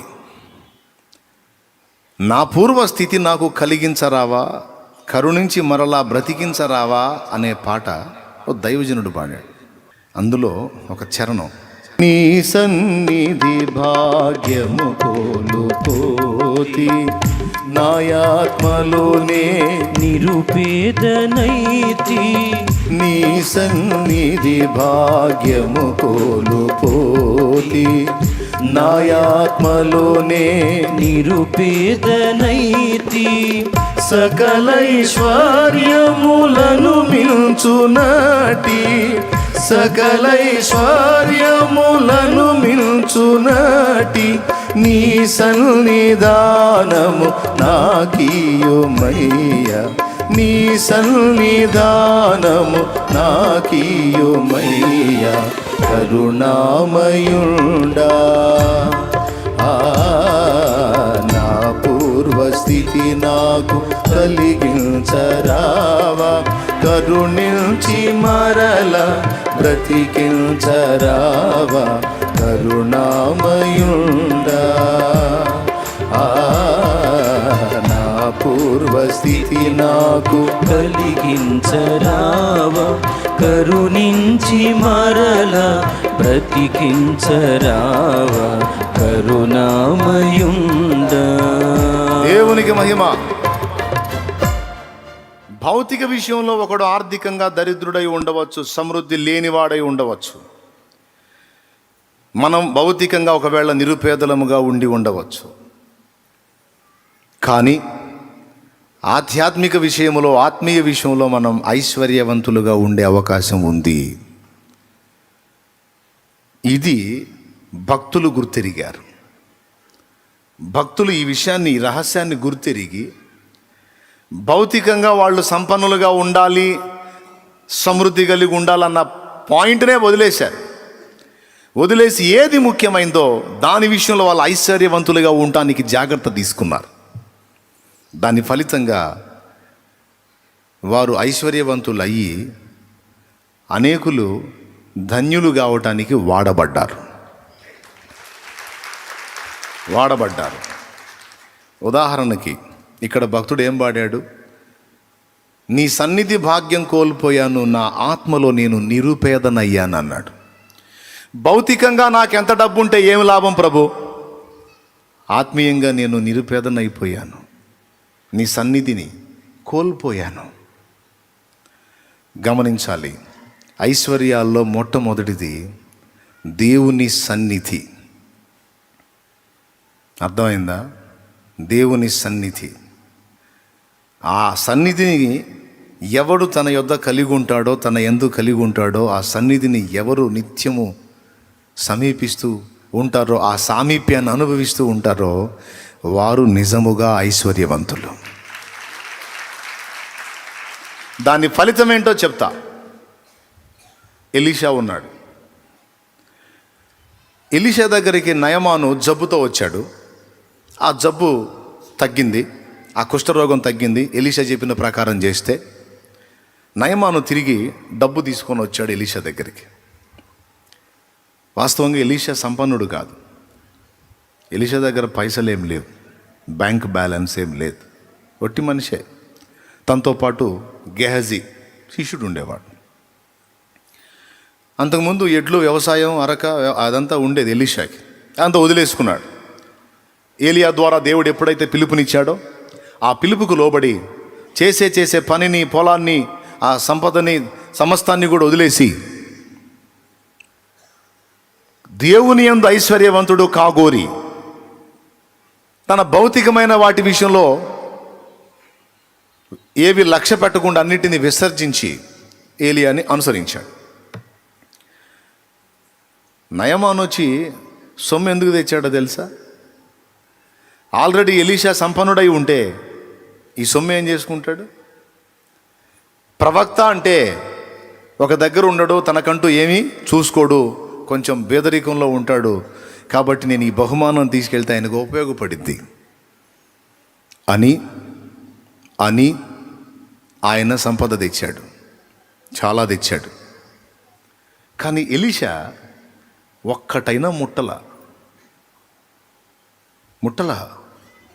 సరే తీసేయి.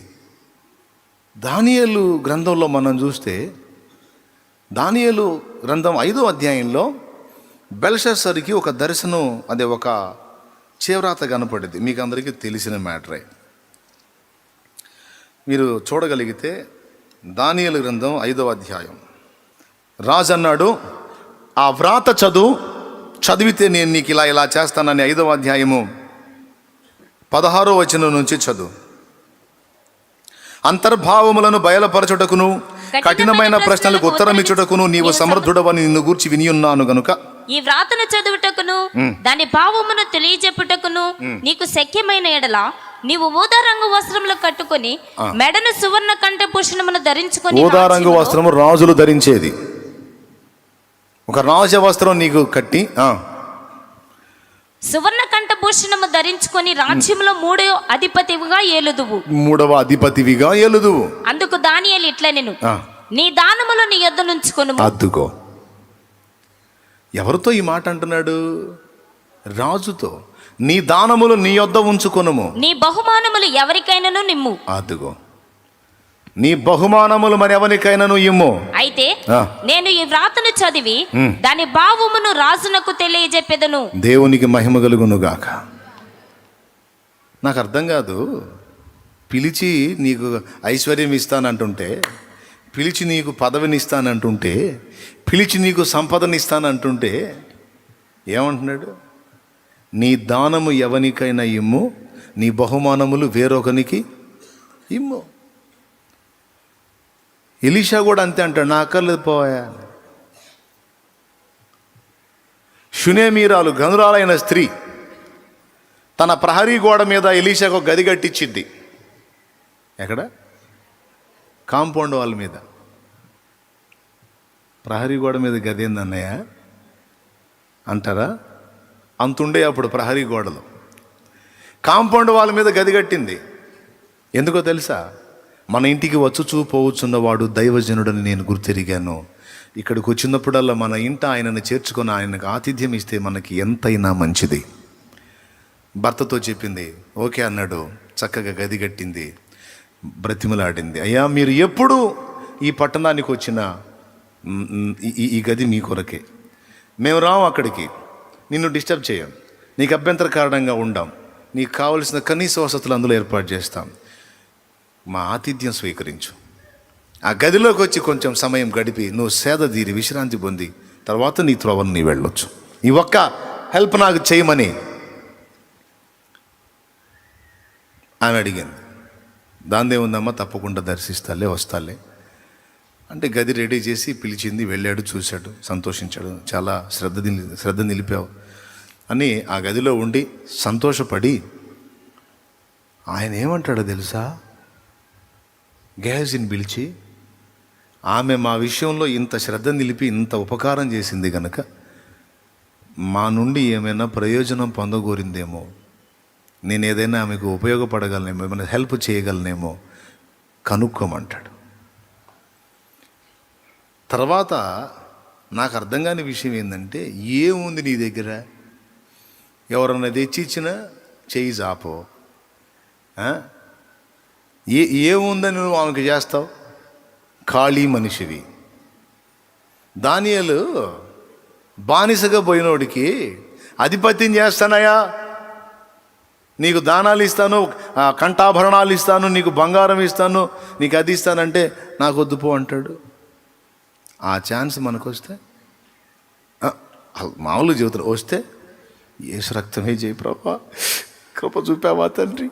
రాజుగారు చాలా వందనాలండి, నా విషయంలో మీరు ఇంత బాధ్యత కలిగి ఉన్నందుకు చాలా థ్యాంక్స్ అని ఎగిరి గంతేసి ఎగబడేవాళ్ళమేమో. అస్సలు లెక్క చేయరు. ఏంటో నువ్వు ఇచ్చేది.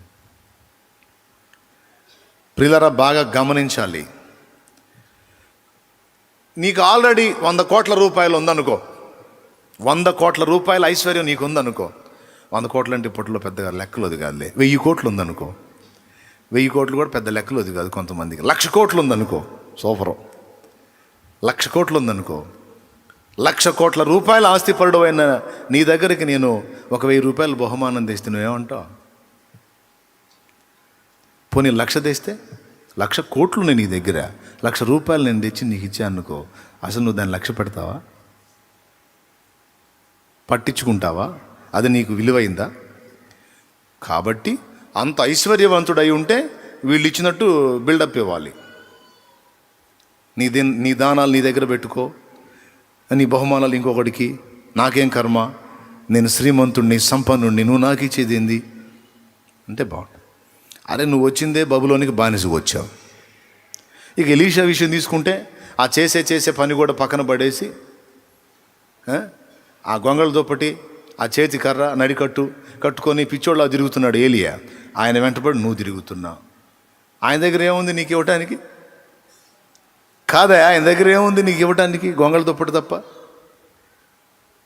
చలికి ఎండక వానక పనికి వచ్చిద్దేమో తప్ప ఇంకా దేనికి పనికి వచ్చింది? స్తోత్రం చెప్పు. హల్లెలూయా. ఏమంటారు? ఇంకంత మించి ఏముంది? సన్యాసి రాసుకుంటే బూడిద రాలేదని, ఆయనకి ఏమి లేవు, ఈయన కూడా ఉన్నదాన్ని వదిలిపెట్టి వచ్చి నయమాన అన్ని సంపదలు తీసుకొని వస్తే నాకు వదిలేపో అంటాడు. ఏంది ఇది? కూడా చూస్తారు. ఇది కూడా 5వ అధ్యాయంలోనే ఉంటుంది. రాజుల 2వ గ్రంథం 5వ అధ్యాయంలో ఎలీషా ఏమన్నాడు ఒకసారి చూడు. 16వ వచనం చదువు తల్లి. 16వ వచనం. ఎలీషా, ఎవని సన్నిధిని నేను నిలువబడి ఉన్నాను, ఇశ్రాయేలు దేవుడైన యెహోవా జీవము తోడు నేనేమీ తీసుకొనను అని చెప్పాను. అది నాకేమొద్దు.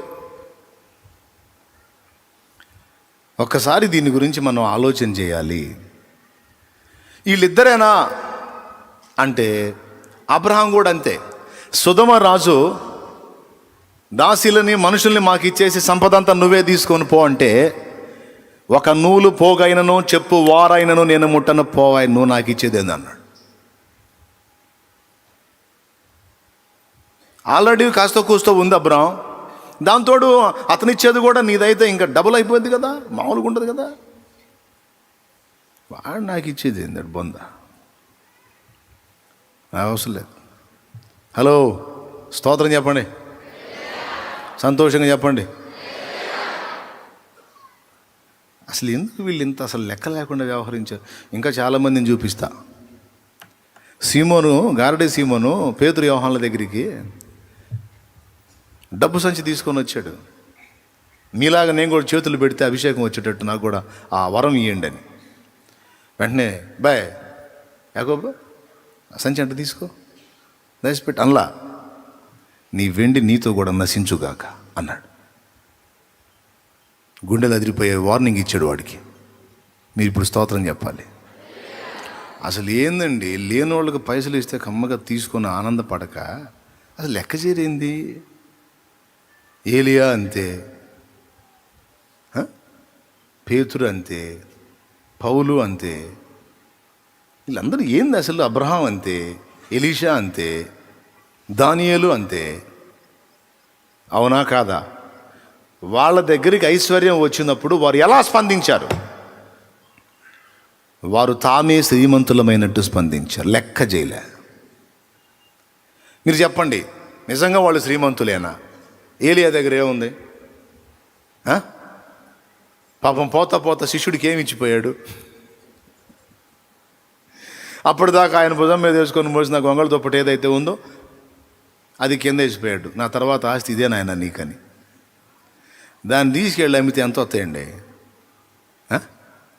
దాన్ని తీసుకెళ్ళి అమ్మితే ఎంత వస్తాయి? అప్పటి రోజులను బట్టి ఏమన్నా 2-3 దేనారాలు వస్తాయా? ఏమో. కానీ మీకు తెలుసా, కోట్ల రూపాయలు ఖర్చు పెట్టి కూడా చేయలేని పని ఆ గొంగళ్ళు దుప్పటితో ఎలీషా చేశాడు. యోర్దాను ఒడ్డున నిలిచి ఏలియా దేవుడు ఎక్కడానో ఒక దెబ్బ కొడితే 2 పాయలు అయిపోయి దారిచ్చింది యోర్దాను. ఏం పెట్టి చేస్తారో చేయించండి. అట్లా టచ్ చేయగానే ఒక నది 2 పాయలు అయిపోవాలి. చెయ్యి. గ్రాఫిక్ సినిమాలు చూపించడం కాదు, నాకు రియల్గా కావాలి. ఏముంది ఆ గొంగళ దుప్పటి అమ్మితే మొత్తం 2 రూపాయలు రావు. అప్పటి రోజుల్లో ₹1 కూడా రాదు. బేడలు, అనాలు, అర్ధనాలు రోజుల్లో గొంగళ దుప్పటి ఎంత? ఇంక వాళ్ళు ఇంకా ముందున్నోళ్ళు, ఈ అనాలకి అర్ధనాలకి కూడా ముందున్నోళ్ళు. వాళ్ళు ఎంత వస్తాయి? ₹1 కూడా రాదు. కానీ ఆ గొంగళి దుప్పటి ఎలీషా మీద ఉన్నందున దాని ఆధ్యాత్మిక పరిభాషలో ఏలియా వెళుతూ దేవుడు తనకిచ్చిన ఐశ్వర్యము, ఆ ఆధ్యాత్మిక ఐశ్వర్యం ఎలీషాకి చెల్లాడు. వెలిచూపులకు అది కనపడదు.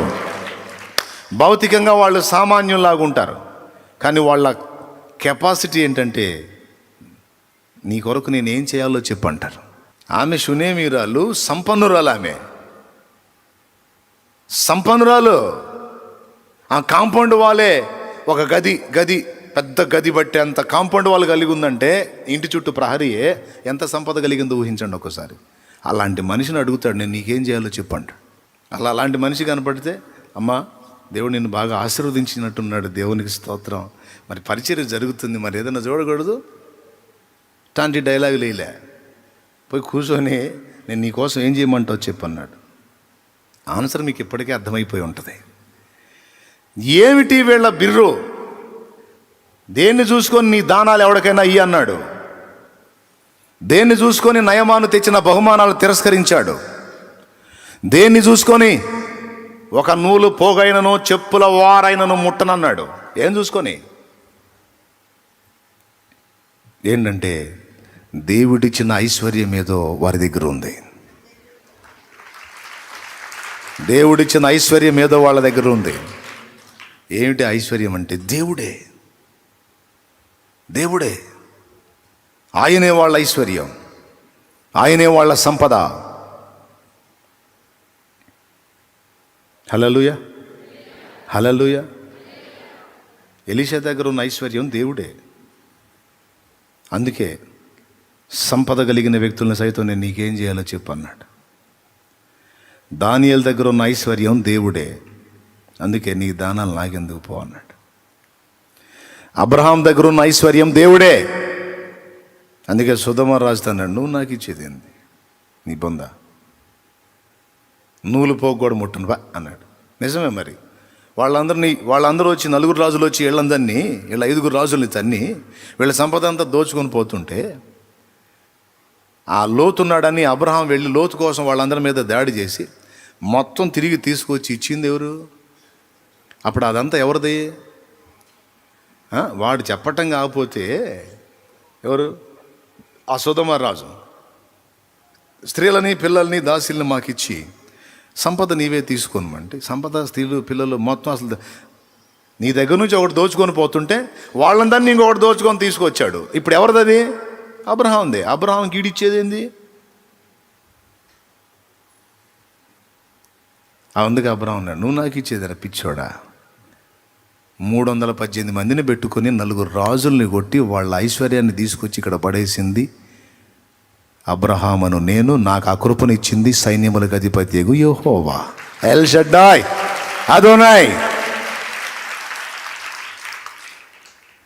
నువ్వు నాకు ఇచ్చేదేదిరా?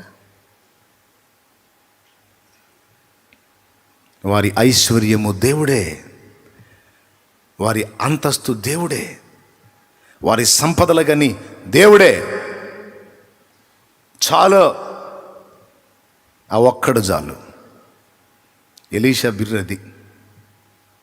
ఇదే మాట మీరు ఎలీషా లైఫ్ మొత్తం చదవండి. సచ్చినోడిని బతికిస్తావా? ఏమన్నా పెట్టి నువ్వు చెప్పాలి. సచ్చినోడిని బతికిస్తావా? బతికిస్తానంటే చెప్పి ఇప్పుడే తీసుకెళ్తా. గుంటూరు గవర్నమెంట్ ఆసుపత్రికి పోతే మార్చిలో గుట్లు ఉన్నాయి. కానీ ఎలీషా పరిస్థితి తెలుసా? ఆయన చనిపోయి సమాధి చేయబడి సంవత్సరానికి చర్మం అంతా మాంసం అంతా పై ఒట్టి అస్థిపంజరం ఎముకలు మిగిలితే, ఆ టైంలో ఆయన చచ్చిపోయిన సంవత్సరానికి ఆయన ఉంచిన గుహలోకి ఓ శవాన్ని తెస్తారు. వేరే దగ్గర ఈ శవాన్ని పెట్టడానికి యుద్ధం జరుగుతున్నందున అవకాశం దొరక్క, ఈ పాత సమాధి ఎవరితో ఉందిరా, ఇందులో పోదాం పదండి, ఇందులో పెట్టేద్దామని తీసుకెళ్తే అక్కడ ఆల్రెడీ అస్థిపంజరం ఉంది, ఎలీషాది. ఒట్టి ఎముకలే ఉన్నాయి. అక్కడికి తీసుకెళ్ళి ఈ శవాన్ని దించారు. ఆ ఎముకల పక్కన ఇంత మించి మార్గం లేదు, రేడే పెట్టేద్దామని ఈ శవాన్ని దించుతూ ఉంటే ఈ శవం చెయ్యో కాలో మొత్తానికి ఆ ఎముక తగిలింది. సచ్చినోడు చక్కగా లేచి కూర్చున్నాడు, నిలిచాడు అలాగా. ఆ సన్నివేశాన్ని ఊహించుకొని చాలాసార్లు నవ్వుకున్నాను నేను. ఎందుకంటే ఆయన ఎక్కడ పెట్టాలో అర్థం కాక నాకు తెలుసు 2 రోజులన్నా తిప్పుంటారు ఆ శవాన్ని. కనీసం 2 రోజులన్నా అయి ఉంటుంది ఆ శవం. వాడు ఎడు తిప్పితే అడు తిరుగుతున్నాడు, చచ్చిపోయాడు కదా. అలాంటి శవాన్ని తీసుకొచ్చి అక్కడ పెడితే తప్పిమని లేచి నిలబడితే వాళ్ళు ఉండుంటారా? ఆ లోపల ఉండుంటారా? పత్తా లేకుండా పరిగెత్తుంటారు.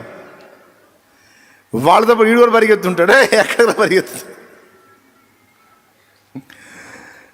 తర్వాత ఎంక్వైరీ చేశారు, ఏంట్రా ఈ చచ్చినోడు లేచాడు ఏంటి, ఇది ఎట్లా సాధ్యం అంటే, వాడిని ఎక్కడ పెట్టారో తెలుసా? జీవము గల దేవుని ప్రవక్త, దేవుని సేవకుడైన ఎలీషా సమాధిలో పెట్టారు.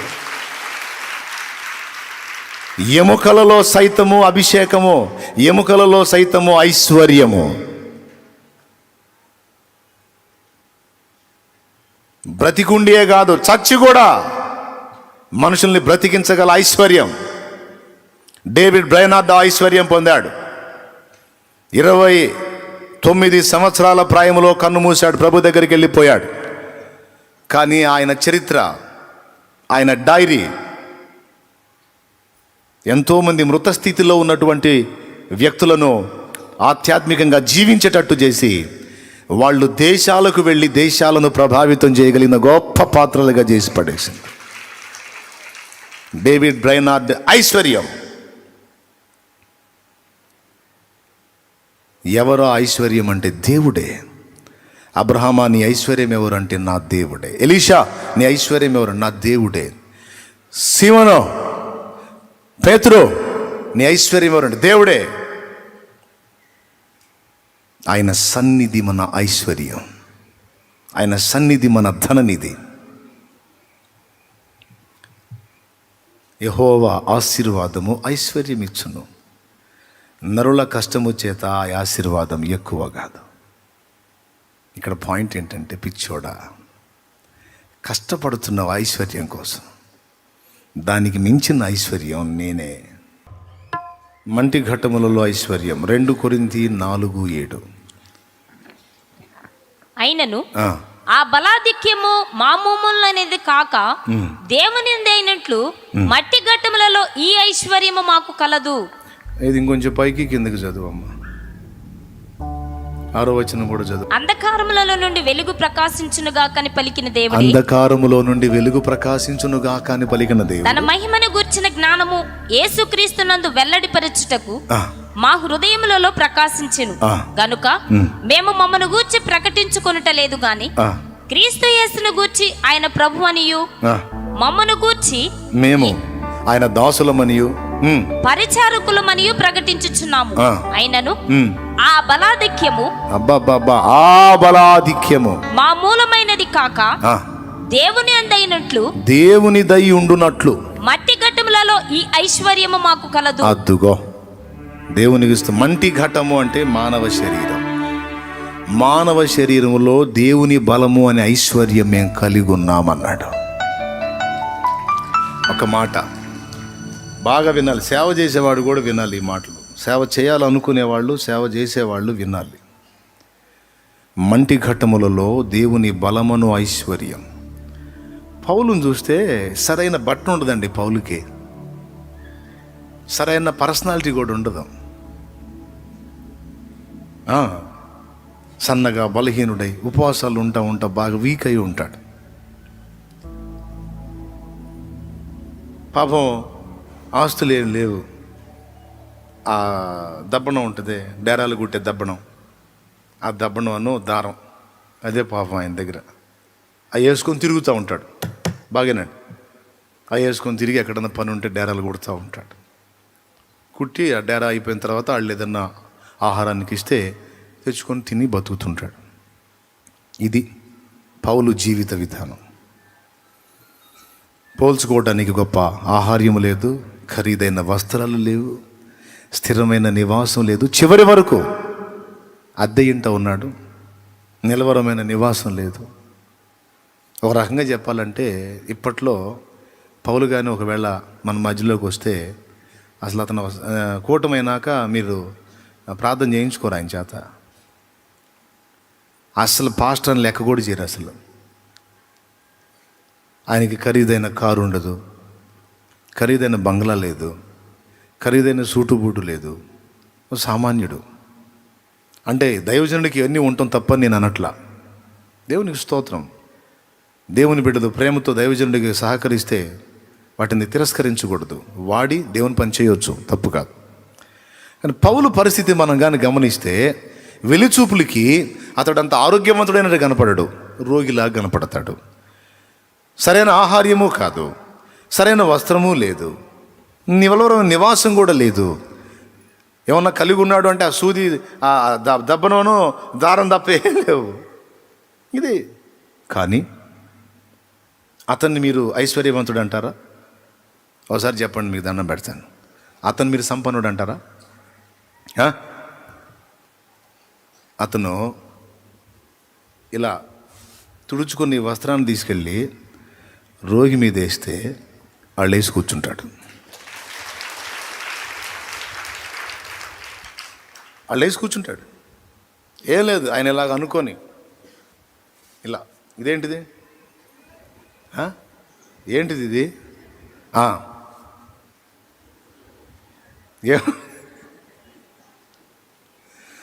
ఏముంటుంది ఇందులో, అది తీసుకెళ్ళి వేస్తే టచ్ చేస్తే మరణ పడకలో నుండి కూడా లేచి కూర్చుంటాడు. చెప్పండి, పౌలు ఐశ్వర్యవంతుడా దరిద్రుడా?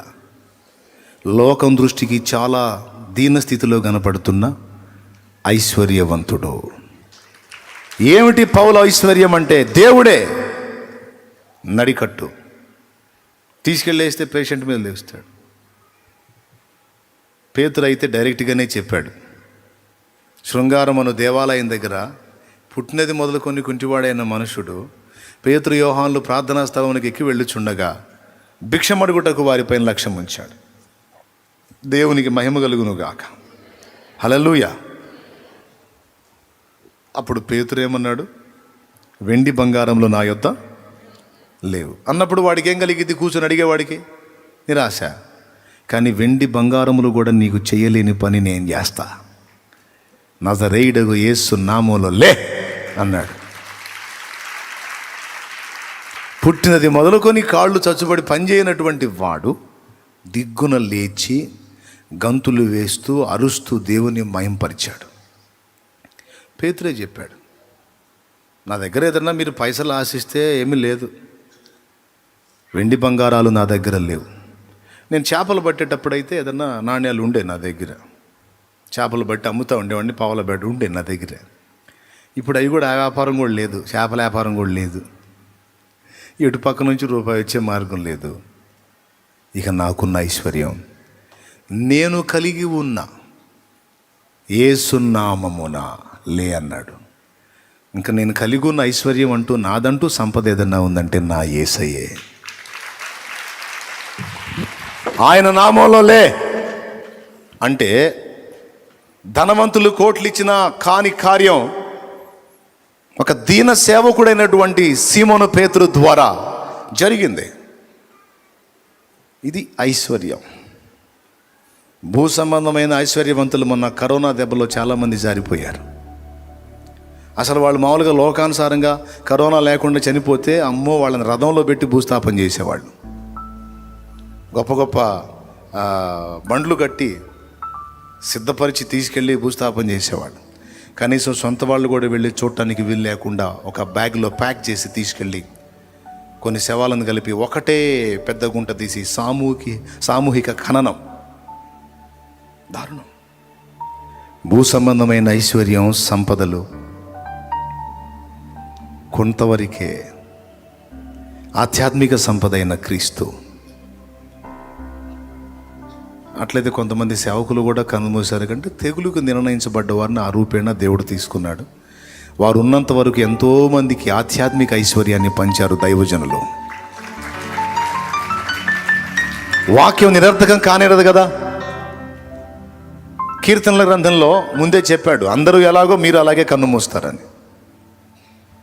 కాబట్టి వారిని కూడా అలా తీసుకొని ఉండొచ్చు కొంతమందిని. కానీ అందరూ వేరు, దైవజనులు వేరు.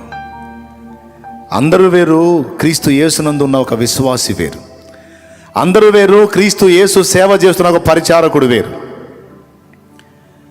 క్రీస్తు యేసు సంబంధులమైన మన ఐశ్వర్యం, ఆస్తి దేవుడే.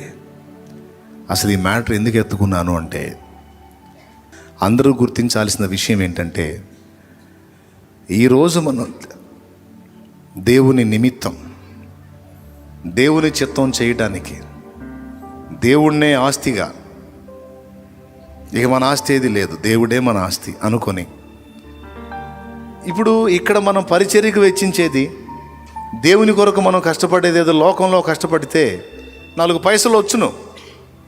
కానీ దేవునిలో కష్టపడితే మనకేం ఐశ్వర్యం వచ్చింది? ఏమన్నా వచ్చిద్దా? ఏమీ రాదు.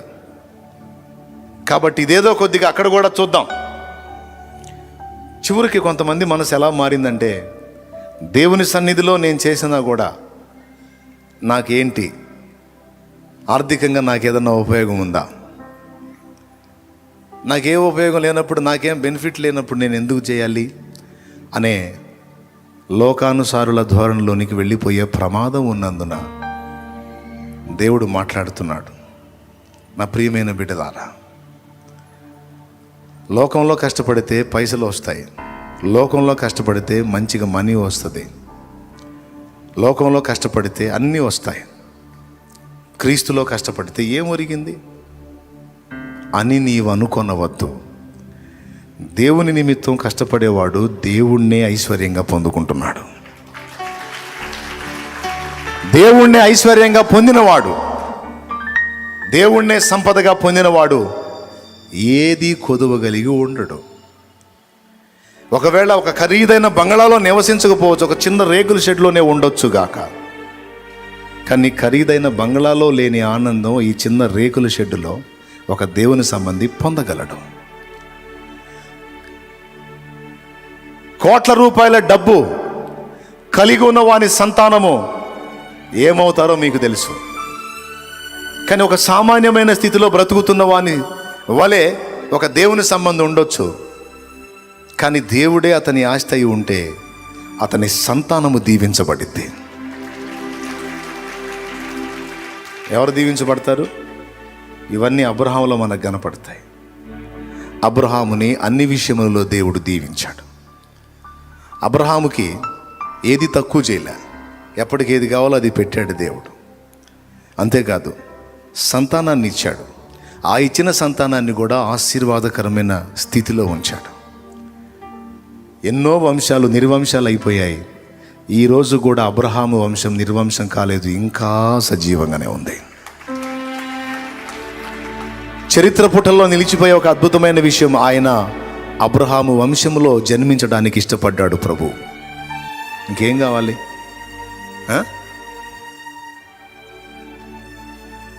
దేవుడు నాకు చాలు, నాకు కావాలి, నా అవసరం ఉంది అంటే నేను దేవుని కోసం కష్టపడుతున్నాను కనుక దేవుడు నాకు అన్యాయం చేయడు. నాకు ఎప్పుడు ఏది కావాలో అది ఆయనే తెప్పిస్తాడు. నాకు ఎప్పుడు ఏది కావాలో అది ఆయనే ఇస్తాడు. ప్రభు నాకు అన్యాయం చేయడు. ఒక భూ సంబంధమైన యజమాని కింద పనిచేసేవాడిని నమ్మకంగా గుర్తుపెట్టుకుని నెలాఖరికి యజమాని జీతం ఇచ్చినప్పుడు, నేను ఈ యజమానిని సైతం నిర్లక్ష్యం చేసి ఆ యజమాని కింద పనిచేసినప్పుడు, మరి నిశ్చయముగా ఆయన నన్ను గుర్తించును కదా, మరి నిశ్చయముగా ఆయన నాకు సహాయం చేయను కదా. నేను చెప్తున్నా, గుర్తుపెట్టుకో. ఈరోజు నువ్వు దేవుని కొరకు వెచ్చిస్తున్నది కావచ్చు, చేస్తున్న త్యాగం కావచ్చు, పడుతున్న ప్రయాస కావచ్చు, చేస్తున్న పరిచర్య కావచ్చు, నువ్వు ఎన్ని రకాలుగా దేవునిలో వాడబడుతున్నావో, ఎన్ని రకాలుగా నువ్వు పరిచర్య చేస్తున్నావో, ఆ పరిచర్య దేవుడు గిఫ్ట్గా నీకు ఇచ్చాడు. అది పొందినందున నీ ఒక ధన్యుడవు, ధన్యురాలివయ్యావు. వేల మంది, లక్షల మంది ఉన్నారు, కానీ నీకు అప్పగించిన పనికి నిన్నే దేవుడు కావాలని కోరుకున్నాడు. ఎందుకంటే ఆ విషయంలో నీవు ఆయనకు యోగ్యం అనిపించావు, నీకు అప్పచెప్పాడు ఆ పని. నువ్వు ప్రార్థన బృందాన్ని నడిపిస్తున్నావో, లేకపోతే ప్రకటిస్తున్నావో, లేకపోతే పాడి ఆరాధిస్తున్నావో, ప్రజల మధ్యలోకి వెళ్ళి చిన్న చిన్న కుటుంబ ప్రార్థనలు 10 మంది స్త్రీలు కలిసి కూడుకొని అక్కడ నువ్వు ప్రకటిస్తున్నావో, ప్రార్థిస్తున్నావో, పాడుతున్నావో, ఆరాధిస్తున్నావో, నీ పని, నీ సంపాదనను కూడా నిర్లక్ష్యం చేసి ఆత్మల సంపాదన కొరకు వెళ్ళి ప్రకటిస్తున్నావో, సువార్త పుస్తకాలు పంచుతున్నావో, లేకపోతే మందిరంలో ఉండి ఆదివారపు ఆరాధనలకు సంబంధించినటువంటి పరిచర్యలన్నీ నువ్వు చేస్తున్నావో, నేను చెప్తున్నా, దేవుని నామము కొరకు, ఆయన మహిమ కొరకు, ఆత్మల రక్షణ కొరకు, ప్రభు చిత్తం నెరవేర్చడం కోసం నువ్వు చేసే ఈ పని, పరిచర్య నీ ఒక్క వ్యక్తితో ఆగిపోదు. నీ బిడ్డ తరం ఆశీర్వాదం, నీ బిడ్డ తరం దీవెన. హలో, స్తోత్రం చెప్పు, గట్టిగా చెప్పు. ఆధ్యాత్మిక సంపదల గని యేసు, ఆయనను ప్రేమించావు, ఆయన చాలు అనుకున్నావు, ఆయన కోసం అని కష్టపడుతున్నావు. దాన్ని పోగొట్టుకోవద్దు అని చెప్తున్నాను నేను. దాన్ని నిర్లక్ష్యం చేయొద్దు అని చెప్తున్నాను నేను. దాన్ని నువ్వు తృణీకరించి భౌతిక సంపాదన కోసం వెంపర్లాడొద్దు అని చెప్తున్నాను. నువ్వు ఒకవేళ కష్టపడి కుప్పేస్తావేమో, అనుభవించాలంటే ఆయన ఆశీర్వాదం కావాలి. ఒకవేళ నువ్వు అట్లా కుప్పేయకపోయినా ఆయనని నీ ఆస్తిగా నువ్వు పొందగలిగితే నీకేది తక్కువ కాకుండా ఆయన చూసుకుంటా. ఎలీషా గొప్ప, నయమాను గొప్ప? తొందరగా చెప్పండి. కొంచెం సౌండ్ బాబు నాకు. ఎలీషా గొప్ప, నయమాను గొప్ప? పెద్దగా చెప్పాలి, చూసే చూపులకి. ఎలీషా దగ్గర ఏమి లేదు, నయమాను ఆస్తులు తీసుకొచ్చాడు, బహుమానాలు తీసుకొచ్చాడు. వెలి చూపులకి ఎవరు గొప్ప? మరి అన్ని సంపదలు కలిగినోడు, అంత సమృద్ధి కలిగినోడు, అంత పెద్ద ఉద్యోగస్తుడు దగ్గరికి ఎలీషా పోవాలా? ఎలీషా దగ్గరికి అతడు రావాలా? రివర్స్. ఇప్పుడు కొట్టరు. ఎవరి దగ్గరికి ఎవరు పోవాలి? ఎవరి దగ్గరికి ఎవరు పోవాలి? గొప్ప అధికారి ఆయన, సంపదలు కలిగినోడు ఆయన, ఏమి లేనోడు ఎలీషా. పోతే ఈయన పోయి దర్శించాలి ఆయన్ని. చిత్రం. ఈయనవాడు అంతటి వాడు కూడా ఆయన దగ్గరికి రావాల్సిందే. అది ఎలీషా అంటే. ఎందుకని? అతనికి అన్నీ ఉన్నా, జాబ్ ఉంది, పైసలు ఉన్నాయి, దాసదాసి జనాంగం ఉంది, మంచి హోదా ఉంది, రాజ్యంలో మంచి పొజిషన్ ఉంది. ఎన్నున్నా ఒకటి లేదు. ఆ ఒకటి లేనిది ఏదో ఎలీషా దగ్గర దొరికిద్ది. టచ్ కూడా చేయలే, మళ్ళా ఖర్చీఫ్ కూడా వేయలే ఆయన మీద. కనీసం గదిలోంచి బయటికి కూడా రాలా, లోపలే ఉన్నాడు. పోయి చెప్పాడు, ఆయన ఎవరో వచ్చాడండి, మంది మార్బలం సిబ్బందిని వేసుకొని వచ్చాడు, ఏదో పైసలు కూడా గట్టిగానే తెచ్చినట్టున్నాడు, ఏదో వెండి బంగారాలు బాగానే తెచ్చాడు సార్, మీకోసమే వచ్చినట్టున్నాడు, పెద్ద ఆఫీసర్ అనుకుంటాను సార్, సిరియా నుంచి వచ్చాడు సార్. ఎలీషా, అవునా, ఎందుకు వచ్చాడు తెలుసులే, కానీ ఆ యోర్దాన్లో 7 సార్లు మునిగి పొమ్మను, బాగుపడతాడు, పొమ్మను పో అన్నాడు. నాకు తెలిసి పోయినోడు అడుగుంటాడు, సార్ మీకోసం చూస్తున్నాడు. కొంతమంది నా దగ్గరికి వస్తారు, మీకోసం వచ్చారంటన్నా, బాప్తిజం వాళ్ళు ఇస్తారులే తీసుకోమనంటే, ఆహా మీరు ఇవ్వాలంట. నవ్వుకుంటాను నేను. నాకు తెలిసి ఎలీషా కూడా అట్నే చెప్పు ఉండొచ్చు, సార్ మామూలుగా రాలేదు సార్, ఏదో పెద్ద ఆఫీసర్ లాగా ఉన్నాడు, హడావుడికి వచ్చాడు సార్. చెప్పింది చేయవా పో, పెద్ద ఆఫీసర్లే చిన్న ఆఫీసర్లే పో, సోదిపో. చెప్పిన పని చేస్తే చేయమని, లేకపోతే సర్దుకోమనుపా. ఏం మిడివేలం, ఏమి నడమంత్రం, ఇదేం పెడద్దరం. అది ఇంటి ముందుకు వచ్చిన మనిషిని కనీసం గౌరవించాలా లేదా? ఏంలే, ఎందుకు వచ్చాడో నాకు తెలుసు, చెప్పిన పని చేయమని. మండిపోయా. ఎవరికి? నయమానుకి. బుస్సుమని వెనక్కి తిరిగాడు. పనివాడు చెప్పాడు, నువ్వు అధికారి అయితే ఏవు కానీ పేషెంట్ అని మర్చిపోవాకు, ఓవర్ యాక్షన్ చేయవాకు. నువ్వు నీకు ఉంటే ఉండొచ్చు, అవన్నీ ఇక్కడ జల్లవు. ఎందుకంటే ఆయన ఉండే నివాసం నీకు చీపుగా ఉండొచ్చు, ఆయన దగ్గర ఉన్న వాతావరణం నీకు తేలిగ్గా ఉండొచ్చు. కానీ అతని దగ్గర సృష్టికర్త కూర్చొని ఉన్నాడు. సృష్టికర్త కూర్చొని ఉన్నాడు. ఏం చెప్పాడు? యొర్దాన్లో 7 సార్లు మునగమన్నాడు. మునిగి శుద్ధుడు గమ్మన్నాడు. మా ఊర్లో నదులు లేవా? మా ఊర్లో వాగులు లేవా? మా ఊర్లో కాలువలు లేవా? మరి మీ ఊర్లో అన్నీ ఉంటే ఎక్కడికి ఎందుకు వచ్చా?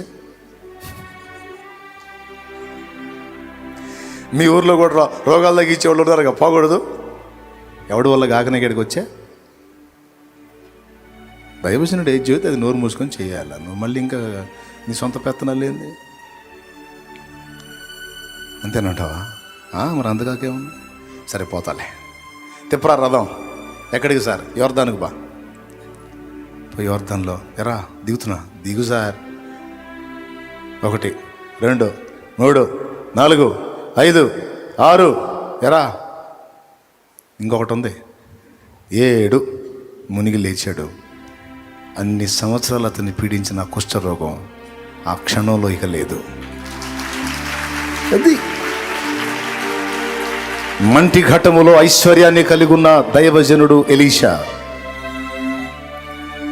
లోకం మెచ్చి లోకం గొప్పగా అనుకునే సిరి సంపదలు, గెటప్, ఆహార్యాలు, హడావుళ్ళు, ఐశ్వర్యాలు ఏమీ కనబడింది ఒక సామాన్యమైన వ్యక్తి. కానీ దేవుణ్ణి తన యందు కలిగి ఉన్నాడు, తన యొద్ద కలిగి ఉన్నాడు. చెప్పండి, ఎవరెవరి దగ్గరికి వెళ్ళాలి? ఎవరెవరి దగ్గర యాచించాలి? నిన్ను అలా చేస్తాడు దేవుడు. ఈరోజు సంపన్నులు నేను దరిద్ర స్థితిలో ఉన్నాను, సో వాళ్ళు పైకి వెళ్ళిపోయారు, వీళ్ళు పైకి వెళ్ళిపోయారు, నేను దరిద్ర కొట్టే స్థితిలో ఉన్నాను. అరే, వాళ్ళు కలిగి లేనిది నువ్వు కలిగి ఉన్నది ఒకటి ఉంది, అది దేవుడే. దేవుడే. ఆయన నీ దగ్గర నువ్వు కలిగి ఉంటే, ఆయనతో నువ్వు ఉంటే, ఎవడైనా నీ దగ్గర రావాల్సిందే కానీ నిన్ను వెళ్ళి దేహి అననీయుడు. గుర్తుపెట్టుకో. పద్దాకలు పిచ్చి పిచ్చి ఆలోచన చేయవాలి. చెప్పు, ఎవరుంటే? ఆయన నీ దగ్గర ఉంటే, నువ్వు మొనగాడు అనుకున్నాడు కూడా ఏదో ఒకనాడు నీ దగ్గరకు వచ్చి చేయి చాపాల్సిందే. నిన్ను పోయి ఎవరి దగ్గర భిక్షం ఎత్తనివ్వడు ఆయన. ఎత్తనివ్వడో. నువ్వు దేనికోసం తిప్పలు పడుతున్నా? యెహోవా ఆశీర్వాదం యేసయ్య, దేవుడే. ఐశ్వర్యం, ఆయన ఇచ్చే ఐశ్వర్యం, సంపదలు కానీ దేవుడే. ఆ ఒక్కడిని నీ యందు నువ్వు కలిగి ఉంటే నీకేదీ తక్కువ లేదు. ఇక నువ్వు కష్టపడుతున్నావు ఏదో సంపాదించాలని, వేకుని లేచి చాలా రాత్రి అయిన తర్వాత పండుకొనుచు చేతుల కష్టాజీతమైన ఆహారము తినుచు నుండుట వ్యర్థమే. ఆ తర్వాత చూడు, తన ప్రియులు నిద్రించుచుండగా ఆయన వారికి ఇస్తున్నాడు అన్నాడు. కాబట్టి ఈ రహస్యాన్ని గుర్తుపట్టారు కనుకనే వారు అన్నిటికంటే అందరికంటే దేవునికి ఎక్కువ ప్రయారిటీ ఇచ్చి, ఆయన ఒక్కడుంటే చాలు, ఇక ఏదైనా నాకు ఎదురు లేదని గట్టిగా దేవుణ్ణి హత్తుకున్నారు, పెనవేసుకున్నారు. దేవునితో తమ హృదయాన్ని పెనవేసుకున్నారు. అందుకే నేను ఇందాక చెప్పిన వ్యక్తులంతా ఘనులయ్యారు. వెండి బంగారాలు నా దగ్గర లేవన్న సీమోను పేతురు రోడ్డు మీద నడుచుకుంటూ వెళ్తుంటే ఆయన నీడబడాలని, ఆయన నీడ కోసం జనాలు క్యూ కట్టేవాళ్ళు. ఆయన పట్టించుకునేవాడు కాదు, ఆయన వెళ్తూ ఉండేవాడు. ఆ నీడబడి వీళ్ళు బాగుపడేవాళ్ళు. ఏమి ఐశ్వర్యం రా నాయన అది! ఎవరి దగ్గర దొరికింది అది? చెప్పు. భూ సంబంధమైన కుప్పలు తెప్పలు పైసలు కావాలా, ఘనత కావాలా, డాబు దర్పాలు కావాలా, వెండి బంగారాలు కావాలా, ఏసై కావాలా? చెప్పా. ఇంక అయిపోయింది, ఇక్కడ ఓపిక అయిపోయింది, కూటం కూడా అయిపోయింది. మళ్ళా పోయి ఛార్జింగ్ ఎక్కించుకొని రావాలి.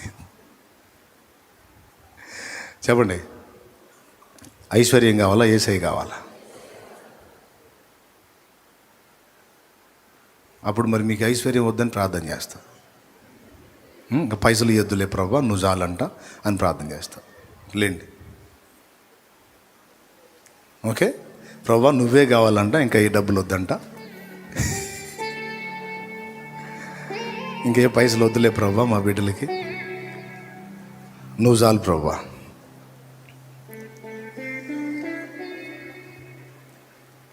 దేనికోసం వెంబర్లాడుతున్నావు? దేనికోసం తిప్పలు పడుతున్నావు?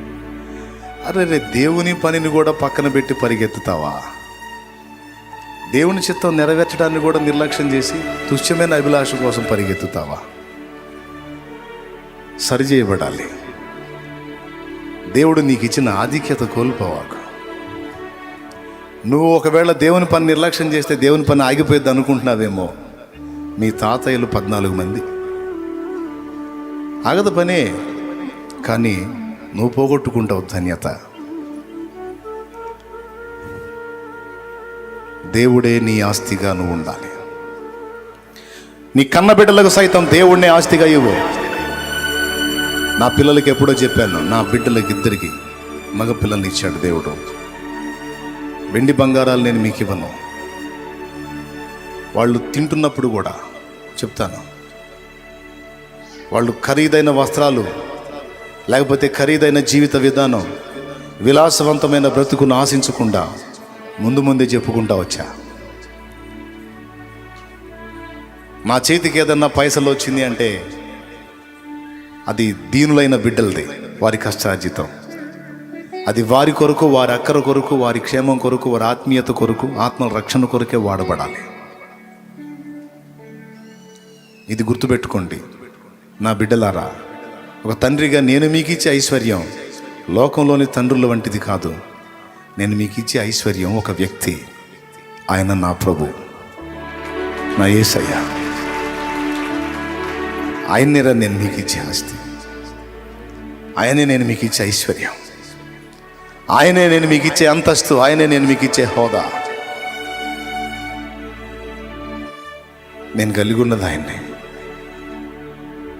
నాదంటూ ఏదన్నా ఉందంటే నా యేసయ్యే. నేను మీకు ఇచ్చేది కూడా అదే. నాకు తెలుసు నా పిల్లల్ని దేవుడు దరిద్రులుగా ఉంచడు. నాకు తెలుసు నా పిల్లల్ని దేవుడు ఒకడికి చేయి జాపే స్థితిలో ఉంచడు. ఎందుకంటే నన్ను ఉంచలా నా బిడ్డల్ని ఉంచడు, నిన్ను ఉంచలా నీ సంతానాన్ని ఉంచడు. ఒక దీనురాలు తనకున్నది దేవుని కొరకు అలాగా అప్పగించుకొని అప్పటి నుంచి ఇప్పటిదాకా దేవుని మార్గంలో ప్రయాణం చేస్తూ ఉంటాయి.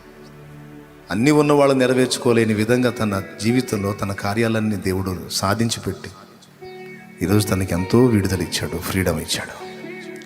నీ విషయంలో ఎందుకు చేయడు దేవుడు? కాబట్టి ఇకనైనా నీ మనసు మార్చుకో, మారు మనసు పొందు.